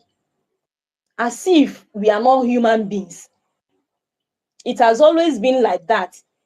It has always been as if Ihamufu does not belong to Enugu State, as in we are not part of Enugu State. We have always been marginalized. In as much as Isuzo is one of the largest local governments in Enugu State, and when you come to Isuzo, Ihamufu is the largest. And the government is doing nothing about what is happening. The local government is doing nothing about what is happening. I really don't know the plans they have for us, but whatever thing they are planning to give us, whatever thing they are planning to do for us, they should make security primary goal. Because is it not when we are alive that we can even make use of the roads they are constructing? Is it not when we are alive that we will make use of any kind of amenities that are bringing to our town? So they should make that security a priority. At our farm settlement, majority of our people have left there. And this is actually giving rise to crimes. I'm telling you,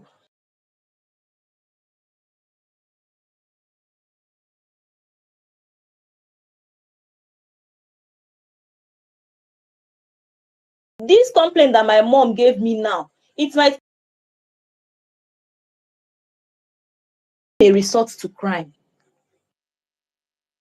So I am calling on the government of Enugu State. I am calling on our own local government chairman, Mr. Obiora Obego. He should do what he is supposed to do ASAP, as soon as possible. Whatever thing they want to do, they should do it as soon as possible for our people to return to the farm settlement. It's already rainy season. It's already rainy season, and our people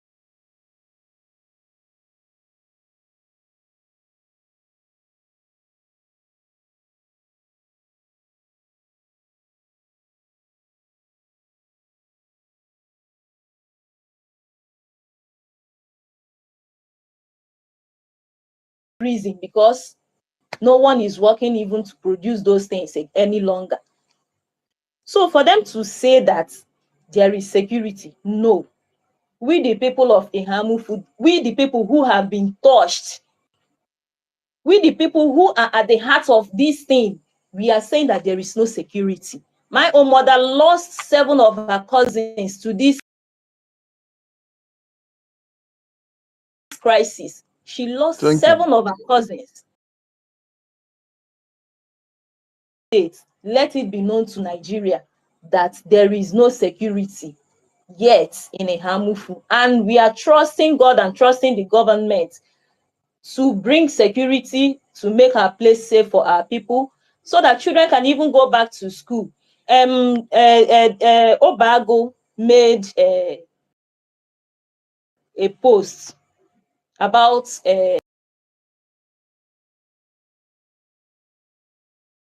abandoned schools in his community. And that is because people are scared. Parents are scared to send their children.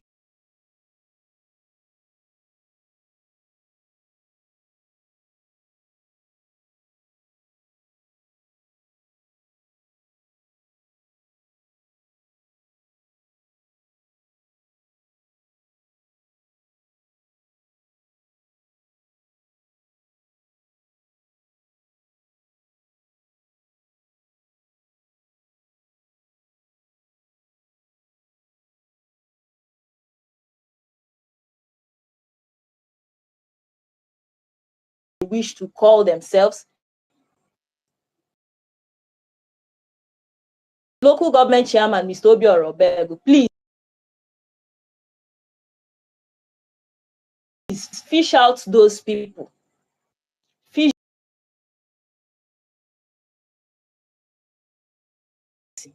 Thank you, everyone.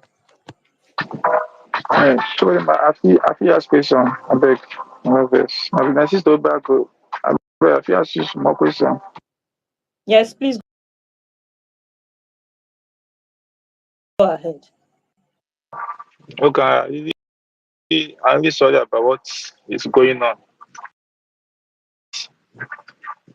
That there's not been any new attack apart from the one that they invited the Minister of Information, Commissioner for Information of Enugu State to come on space, and he was questioned about everything that happened in that community. Amufu. Now, but this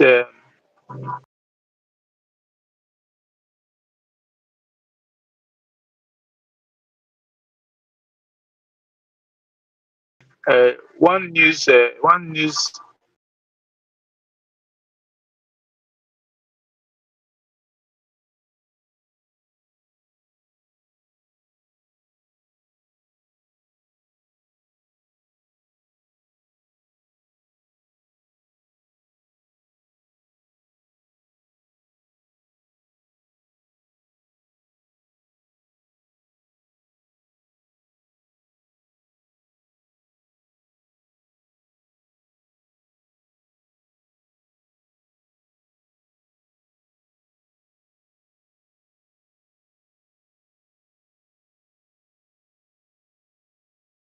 one that happened there. When was that, please?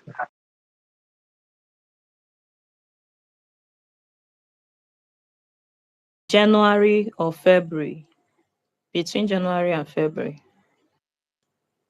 So that's not last year. So the news being repeated is just to call for the government attention, or Okay. what do you think? We've been trying to create awareness because it's as if they neglected us. So we are trying to create awareness about what is happening in our community. Okay, lastly, the community itself, what have they been doing as community? I feel like to create vigilante group to protect the people. If the government is not doing enough, what is what has the community done, or what have they been doing or trying to do to protect the community Okay. Okay. from any attack? Hold Yeah. on, Okay. Deborah. Hold on, Deborah. Deborah, hold on. Maxi TV, is that Maxi TV asking?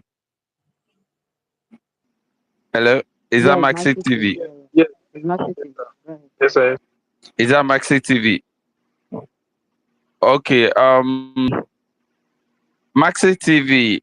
We are first of all. I want you to understand that the reason of us coming here today is because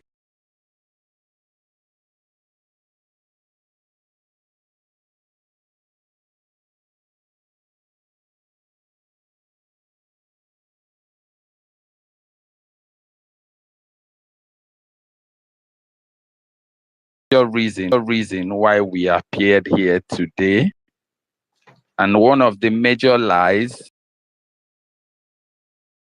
or one of the lies that was told, is that our farm settlements are safe. Get that now, because I want to be held accountable in case of any further inquiry.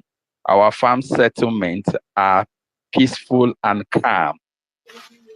But I think you heard when Deborah said that she got a report from her mom that somebody was also threatened today. So hearing that and what has been happening, you will understand that the farm settlement, we're not talking about yesterday, we're talking about today. There are many cases that are not reported in the farmland. People will go there, see the Fulani headsmen, they will run back to the town. It is detailed in my rebuttal.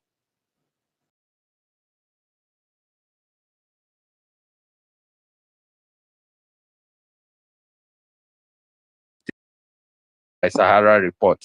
No, because such never happened 3 days ago. And we are not here to also say that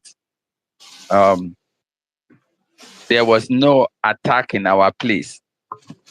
We are here to correct the inaccuracies and to also make people know that the farm settlements are not safe.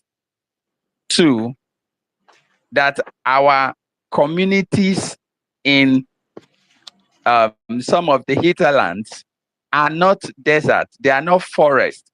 They were viable, busy communities with everything that qualify a place to be called community, such as school, health centers, churches, voting center, and rest of them being intact before 2021 and 2022 major massacre in Mbuji, the place of the local government chairman and the former gubernatorial candidate Chijioke Doga. Ebo, Co-host. the Ebo, okay, can Sorry. you hear me? Yeah. Sorry. Let me interrupt you. Sorry. Please, Okay, Sorry. Let me interrupt you. Sorry. go on. The report that was made by police Yeah. is false.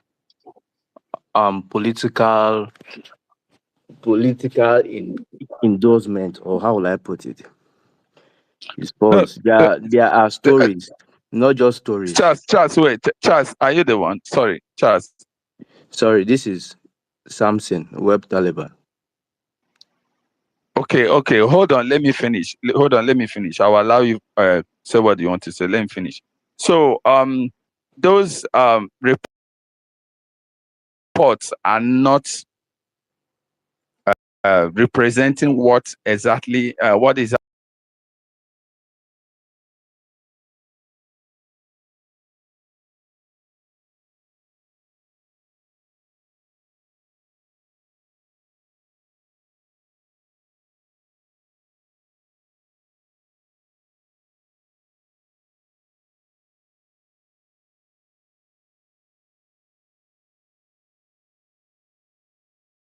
viral, and it's keep going viral, and we know the implication of allowing it to fly. That is why we are here. Maxi TV, I don't know if Still like to I've chip given in. you a creating. Yeah, continue. Okay, sorry, hang Oh, on, hang on, hang on. okay. Sorry, hang on. Obago, you're Hello? Okay. done, yeah? Okay. My co-host, are you done? Done. Yes, I'm Okay, done. I'm done. I'm done. I'm done. okay. Deborah, were you done with your Yes. submission before I Maxi want to came in? I want to chip in something. Okay, go ahead. Now, in as much as there has not been any recent massacre, Just recent. I mean mass massacre. You don't need In mass as much, massacre. You don't and need mass that's where massacre to mean to yes, justify attack. yes, Yeah, what are you Well, doing here now? Stop. I mean, this thing is actually is streamed and people want to hear people out. I mean, please don't do this here. I beg you. We're not doing buzzwords here. We're talking something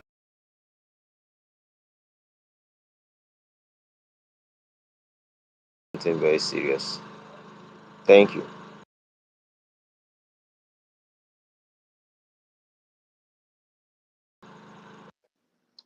well, please, I'll give it.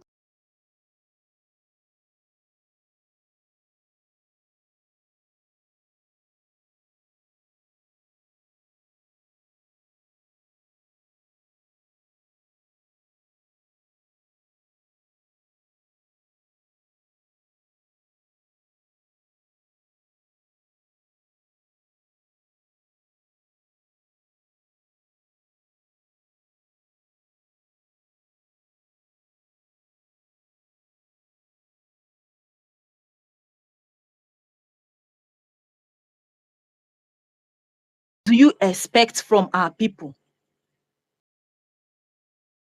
Our people were massacred some years ago, and the same people are parading themselves. You no one with flesh and blood and who is not properly armed will be fearless enough to stand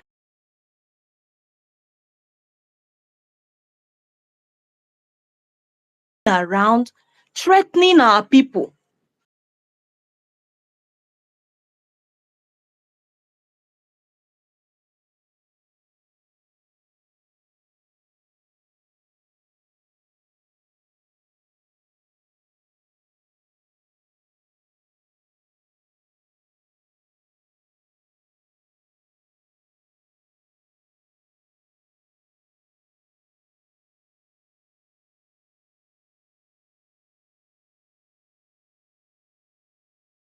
House.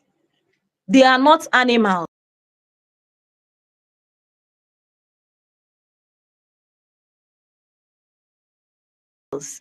Even animals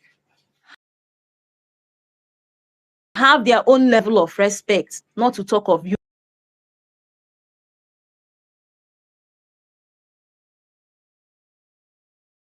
got it from. That is not the truth.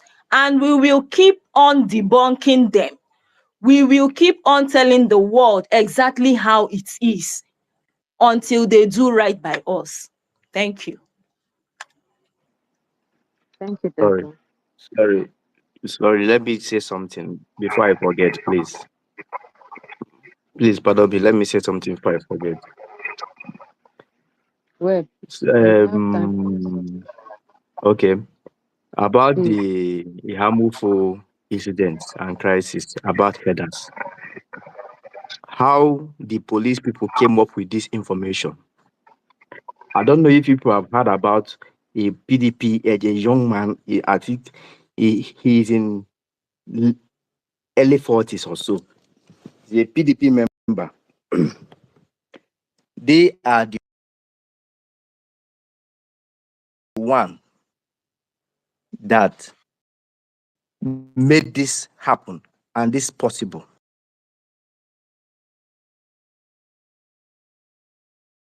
But I've been opportuned to see that guy talk. Do you understand? They are the one that the government, the ruling party in Enugu State are using. Because this thing that came out yesterday a bit today about that is not about the henchmen. It's all about the henchmen. Even today there was attack, but they didn't succeed. People ran away. Even today in Hamu,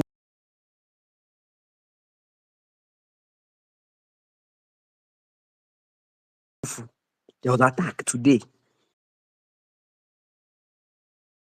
Now running away once they see headers coming with their cow.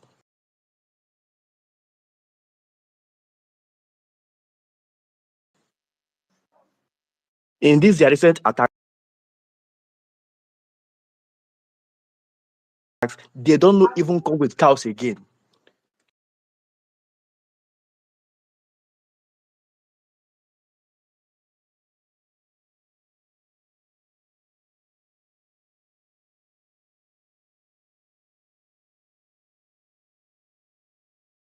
All we have to discuss is how to equip our young men on how to stop this attack. Because if you are waiting for government,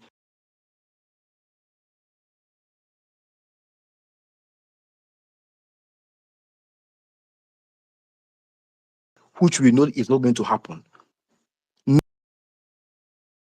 No government, this is the first time. You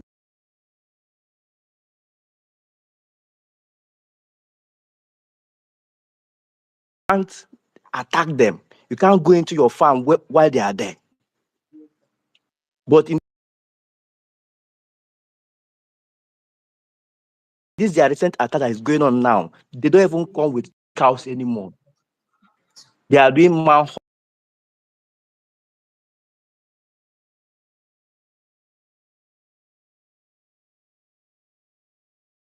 People have now moved down to their families in Nsuka. It's terrible. It's terrible. We need to stand and fight it off camera. We need to defend our community. This is the time. No long English, no too much talk. We need to stand and fight. This is not about to. This is not time to be political right or morally right. No, we have to stand and fight because this is our community. This is where we are born. This is where we are from.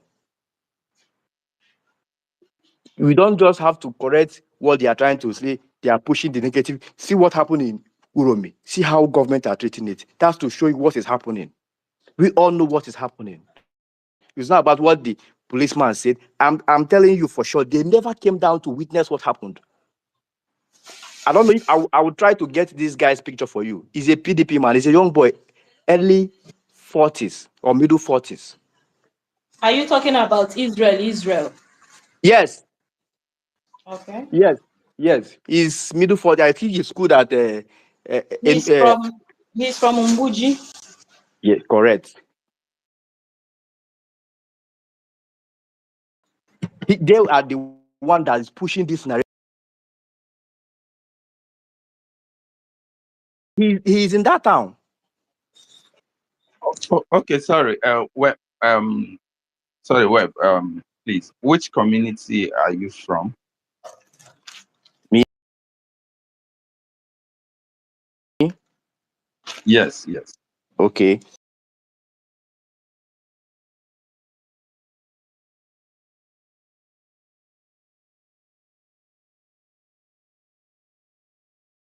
I'm from Nsuka.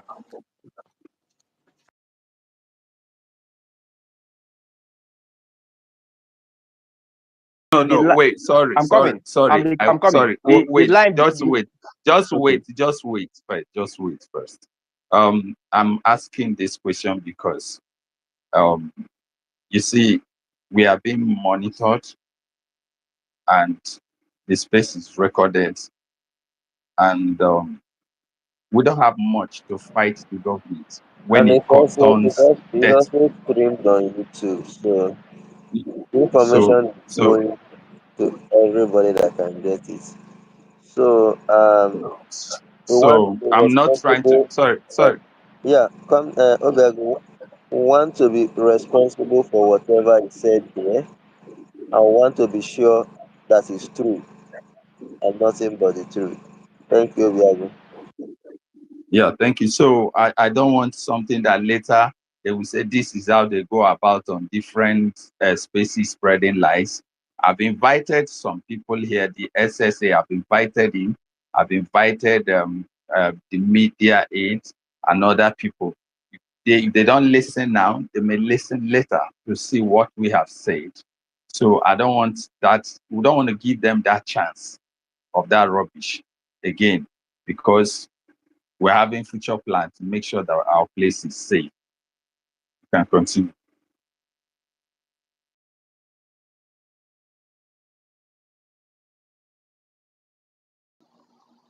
Okay, I think Mr. Ben, you can go ahead. I can't find him anymore. Mr. Ben Dikachi, you're good to go. Hello. Yeah, we can hear you. Hello, can you hear me? Hello. Okay, good evening, everybody. Good evening. Web, please mute your mic. It's going Okay, it's Ben, going to let's be go a to quick Ben. one.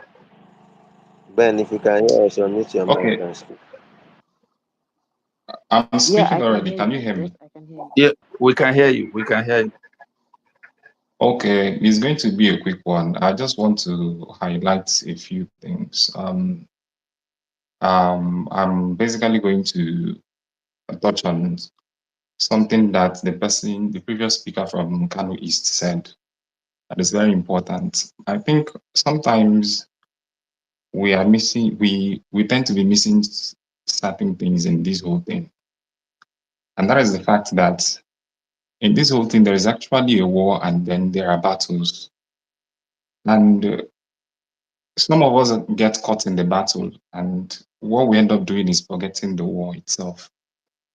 And I'm saying that because there's a lot of side talks that we are focusing on, but we are actually forgetting that what this war is actually about conquering our land. And if you do not pay close attention to that, you find out that you get caught up in this battle and this war will overtake you. And there are specific reasons why I'm actually saying this. You see, there is a point that he made that is very important, which is the fact that these people are going to capitalize on the differences that we think we have. Because these things that is gradually creeping in is not going to stop in Ihamufu.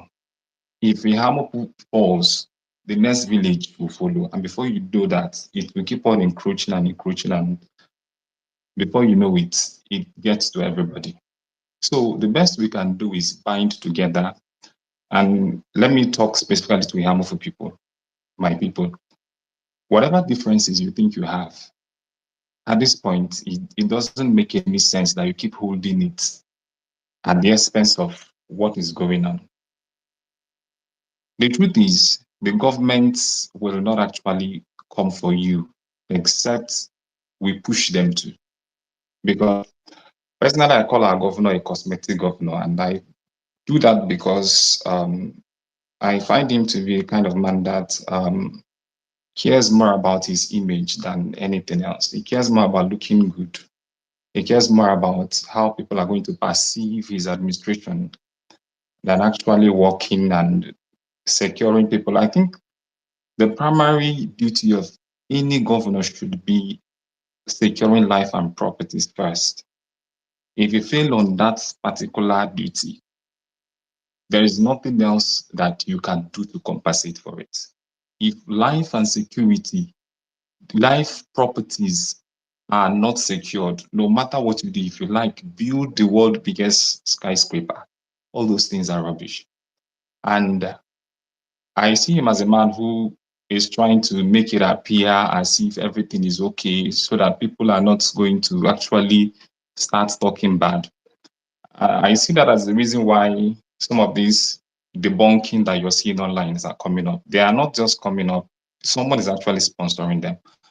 And it's now left for us actually to do what we're supposed to do. If we keep saying things like, let's wait until the government do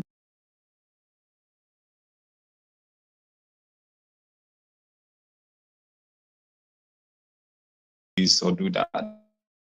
They've already taken their position. They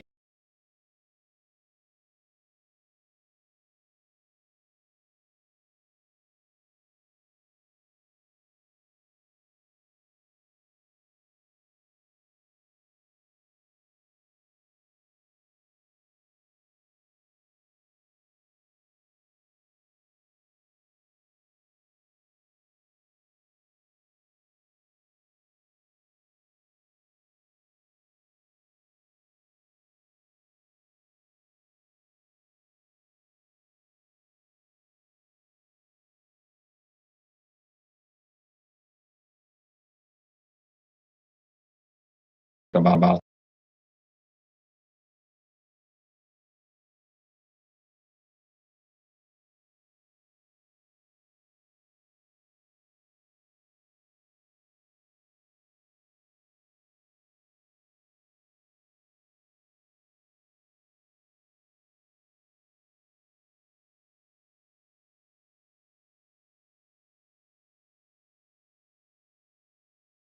you. And that's exactly what they are doing. So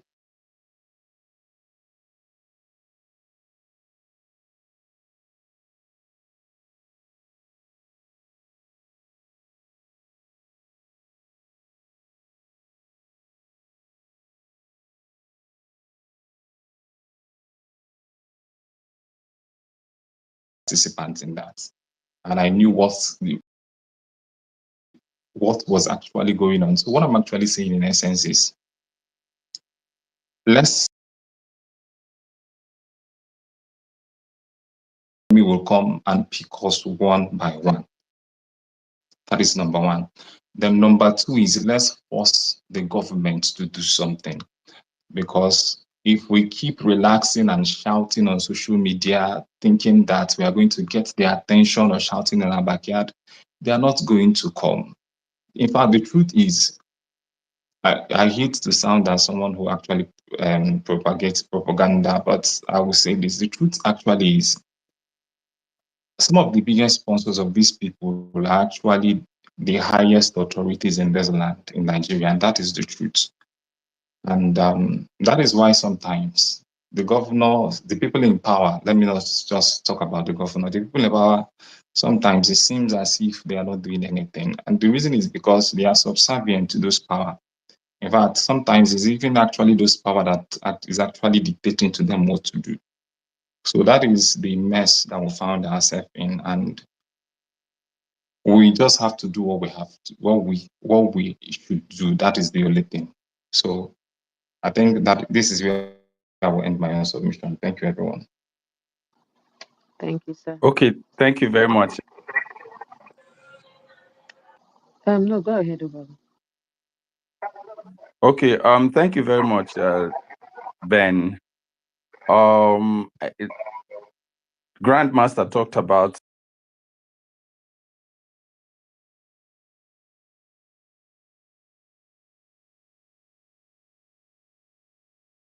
the first have been settling dispute between us, but I don't want us to give the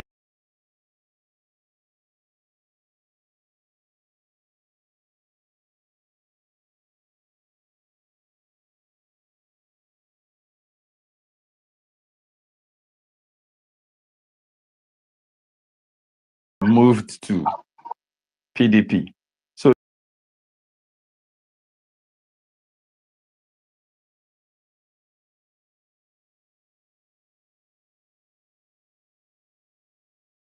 whoever might be doing what he's doing now, Chijoke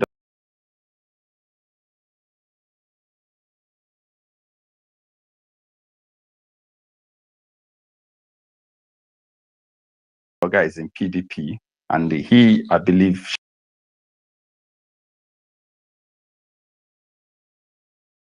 Oga is in PDP, and he, I believe,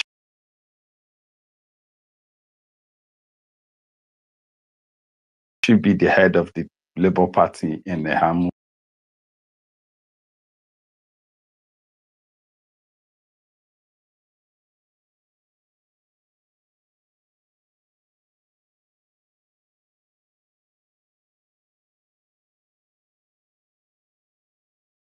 That is what I want to say. Charles,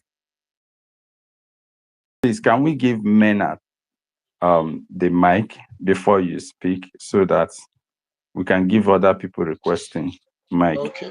Thank you. Okay.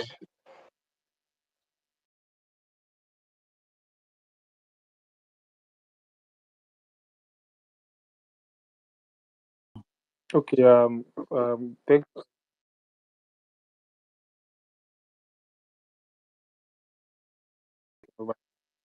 I have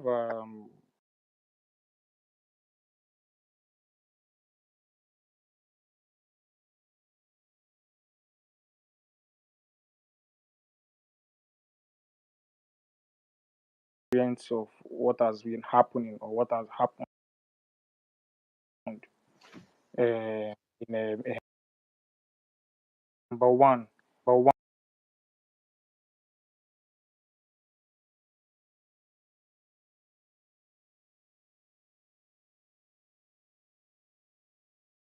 I think it We is. I can, can hear him. I I can hear can him. hear him.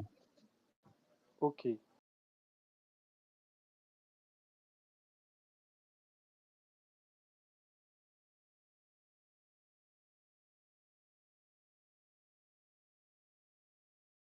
My first question is, does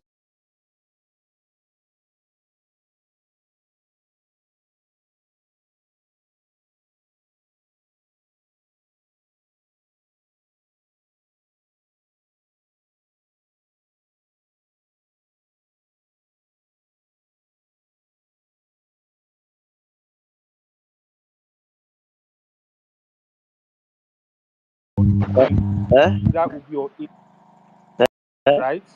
That is a king. Obi or Eze? Why? Yes, You a see where king the now. problem lies now. Because that is Traditional,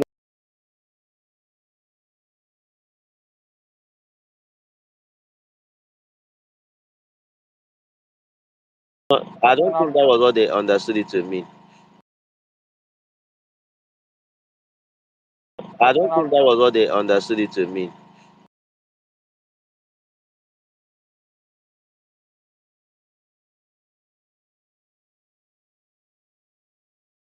Deborah, Deborah and Obiago can answer so that we'll know. Okay, can you have a I'm traditional ruler? sorry, I Okay. can't hear him clearly, but I am what from what you guys are saying. Can you guys hear me? Yeah, go ahead. We can hear you. Yes, I can hear Okay, you. I from can what hear you you. guys are saying, he's asking if we have a king, right? Yes. Yes, a traditional ruler. Okay, Yes. now the thing is this: when you come to a Hamufu used to be a one community, but coming to all right. So the Hamufu used to be one community called the Hamufu until we Charles, now have are you from South? seven autonomous communities within a Hamufu. So within Okay, these seven South is autonomous community, each community has its own Igwe at the moment. okay. I hope I've Okay. answered your question.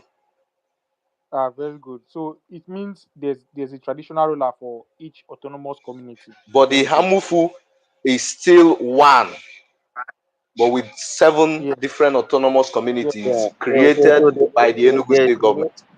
so there is no Okay. All right. single authority that is a Igwe or Obi or whatever I call it that No. oversees In over the a entire Ihamuku. There's none.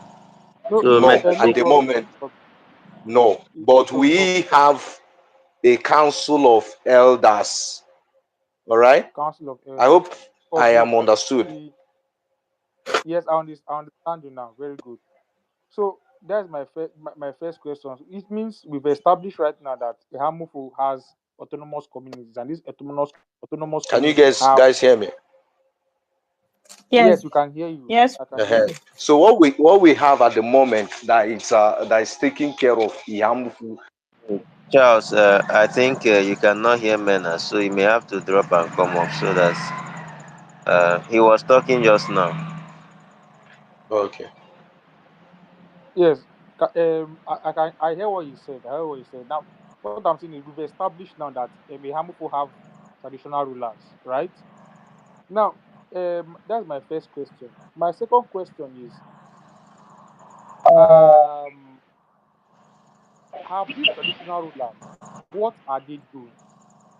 If they are the traditional rulers of the community, of this autonomous community, and they have council of elders also, my first question is, what are they doing to secure the lives and the properties of their people? Because they also have a duty to the people that they claim they are ruling or they claim to lead.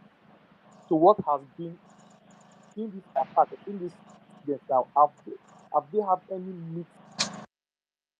I think yeah, this is not part of the conversation, to be honest.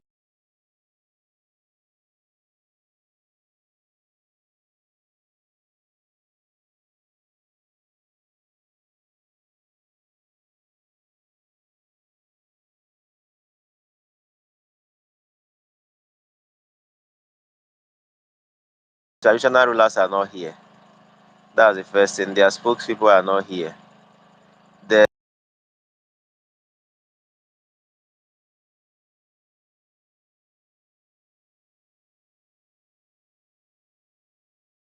message, time without numbers. Their people are protesting. So what the traditional rulers are doing are kind of is they kind of taking us back to what we don't know, because the problem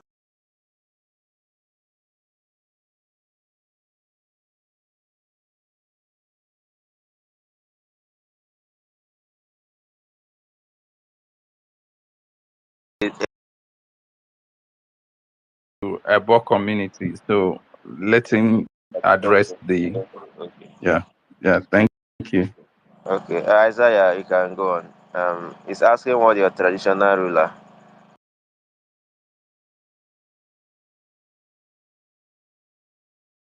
of Can you your hear own. me now? Yeah, we can hear.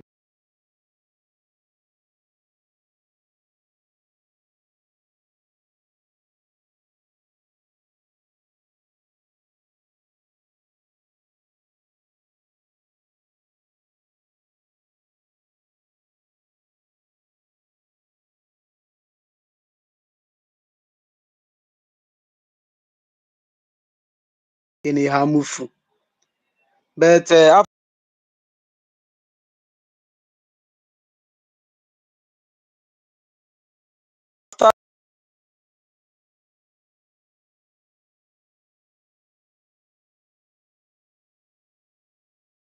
after organization that all the autonomous communities come into, they take decision. And I think we have hosted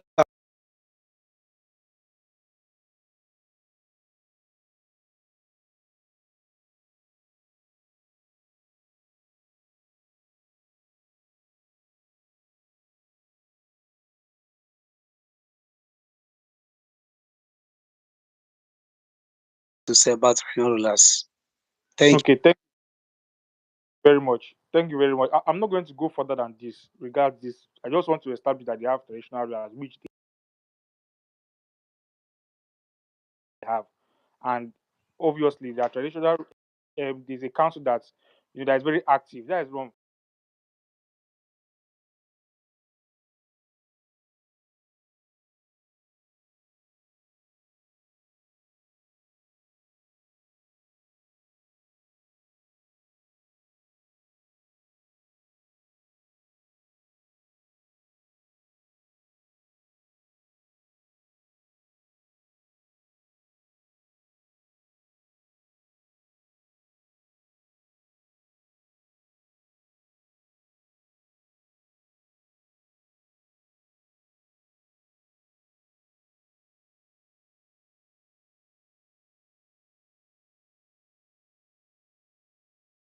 House, their presence in the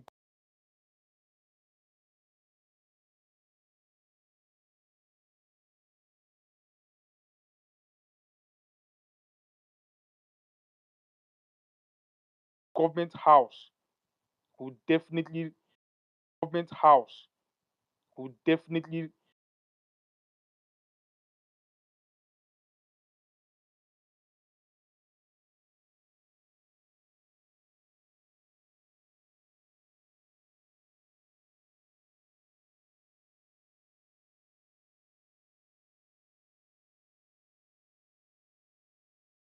and that is why the women had to trek from wherever from their village to the local government house or local government whatever. But my second question is, we have some youth of Hamufu here. How is it that uh, there was no consensus that, I mean, there was no preparation to take these people, like the protest, down to the state house? How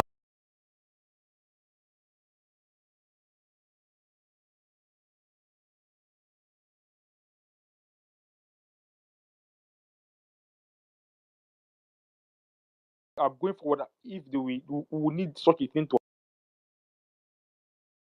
happen? How do we come in? That's my second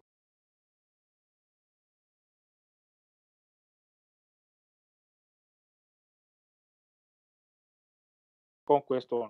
How like question? How like that's my second.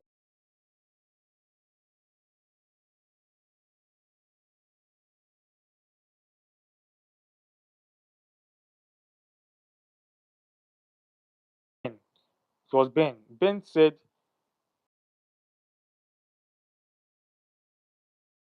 this is a territorial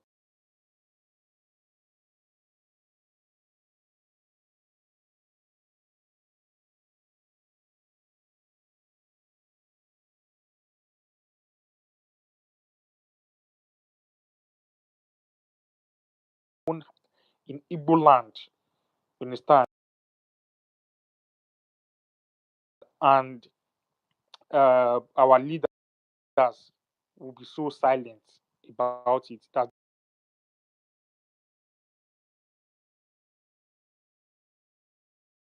is like a declaration of war. You understand? There would have been serious retaliations and serious war going on. But then we're in the country and all of those things happening. So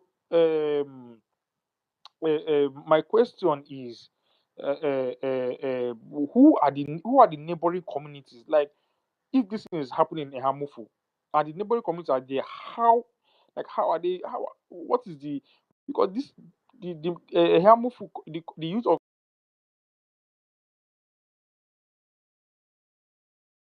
youth of Hamufu and the youth of other communities around them. I mean, other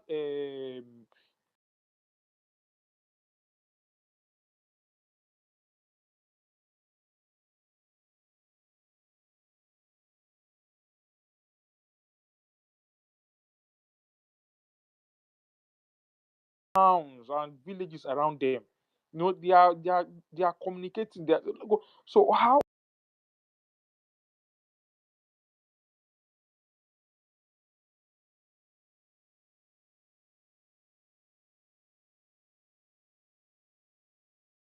are they going like how are the youth over there together with the youth of Ehamofo, how are they, going about, securing their villages and their properties and their mod.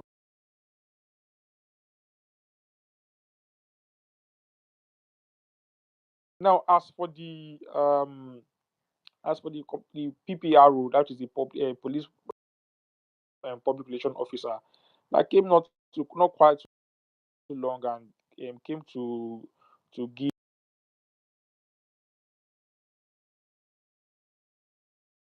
was saying we have to resolve the crisis going on within us.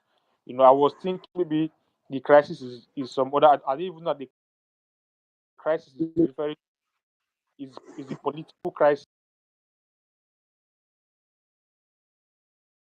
maybe between Labour Party and PDP.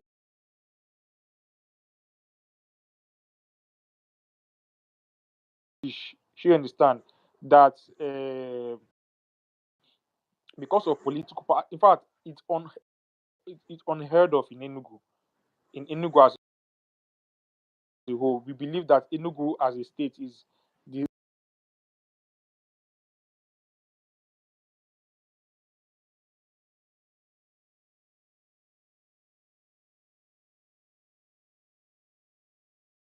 they will be using the lives of Enugu or Behamufu or whatever to play political jab and all of that and say, okay, because maybe you are not in the PDP or because you are not in the Labour Party, your community did not support Labour Party or your community did not support PDP, then whatever happens to the people of Yamufu or people of this local government or people of this community that supported the Labour Party against PDP is their business. It's unheard of in Enugu.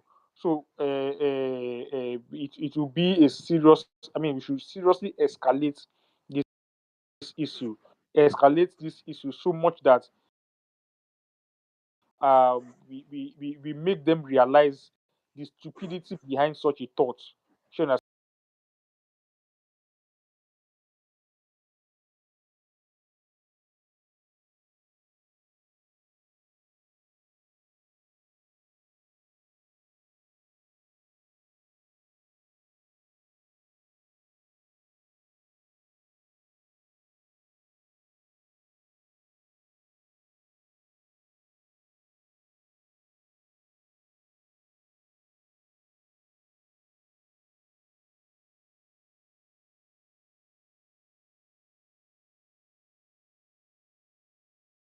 why this haters clash. She understand if he has a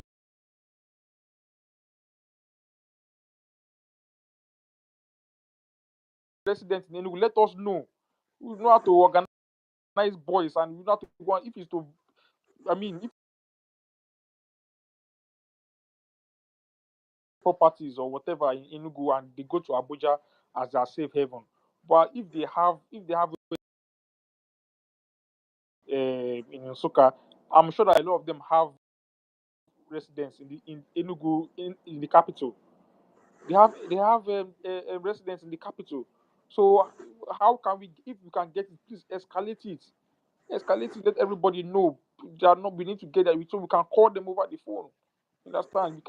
Once we have that phone, we can call them from across the world. It doesn't matter where we are, we could be able to reach out to them and call them and demand answers from them. The senator representing that constituency, who is he? His numbers, his mail. Let us send him. Let us escalate this issue and make people know that they cannot toy with the life of a single Igbo person, man, woman, child, mother, father, or whatever. Even a disabled Igbo person, a disabled Igbo person's life is so precious to us that we cannot even allow a single life to be lost. Go and check what sparked the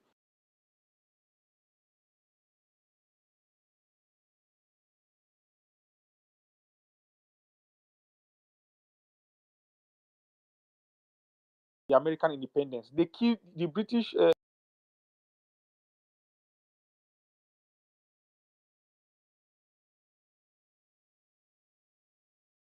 people fired and they killed just 5 Americans. 5.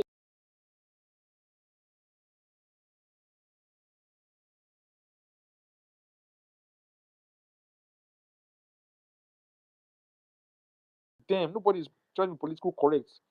We cannot be political correct here. I mean,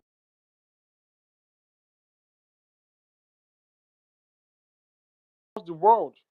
You understand? This is not the trouble of Ahamufu alone. I'm trying to make the people of Ahamufu here understand that they're not alone and they should not seclude this incident to themselves alone. Even if they also have jobs to do, but you also escalate it so that you know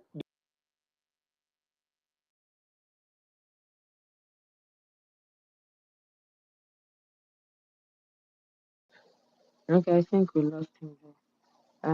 Charles, you have your hands up. You can go ahead. Anybody that wants to speak, please let me see your hands up. Thank you. Charles, you can go ahead. Okay. Actually, I would have wanted him to be online while because I heard You a want to engage particular. him? Yes, there's a particular question he was asking about Okay. how the the towns around how we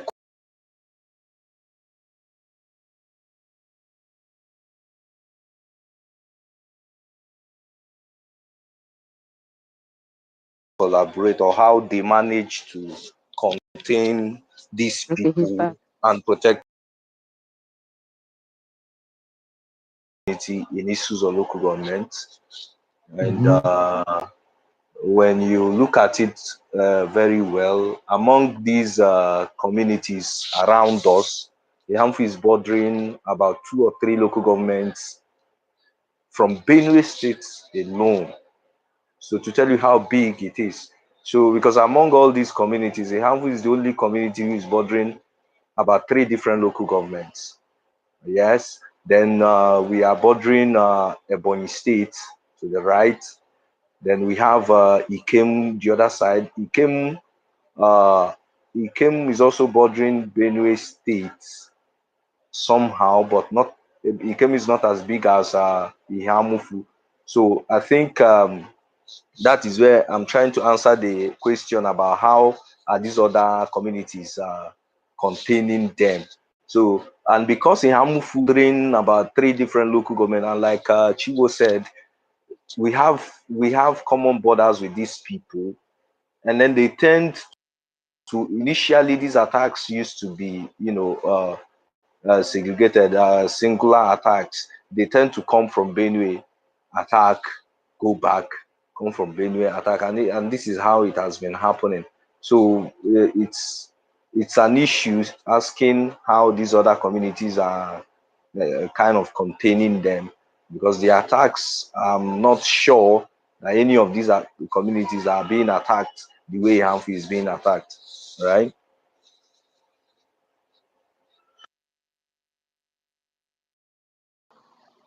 Okay. Thank you. Mena, did that answer that part of your question? I know you had like four different questions. I'm sorry, I have a question. Yeah, Wamazi, please hold on. Wamazi, please hold on. can you Mena, go hear me? ahead. Can you hear me? Naya, can you hear me? Mena, I can hear you. Go ahead. Okay. I was speaking and my mic dropped, so I had to come back. Yeah.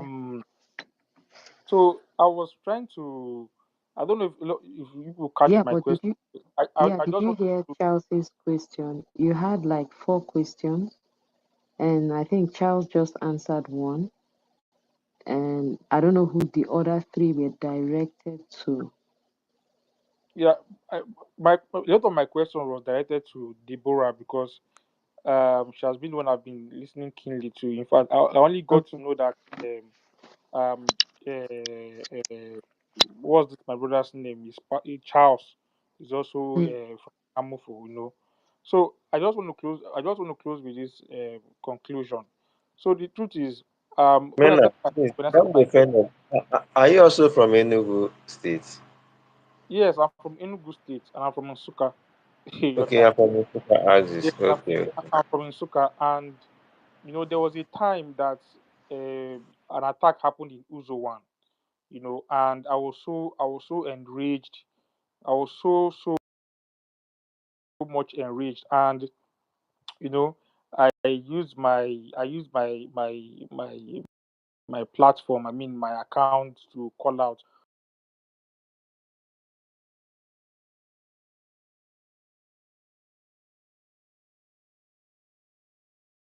But then you keep calling out, the government, especially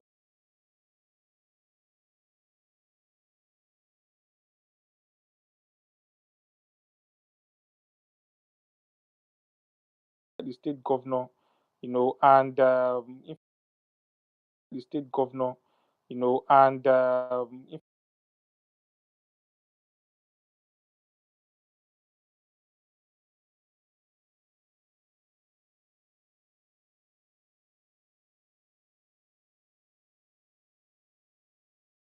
understand, are they politicizing our lives? If you are playing politics, you play politics. You don't play politics with our lives. I mean, look at the problem. Look at the issue that happened in Uromi. You understand?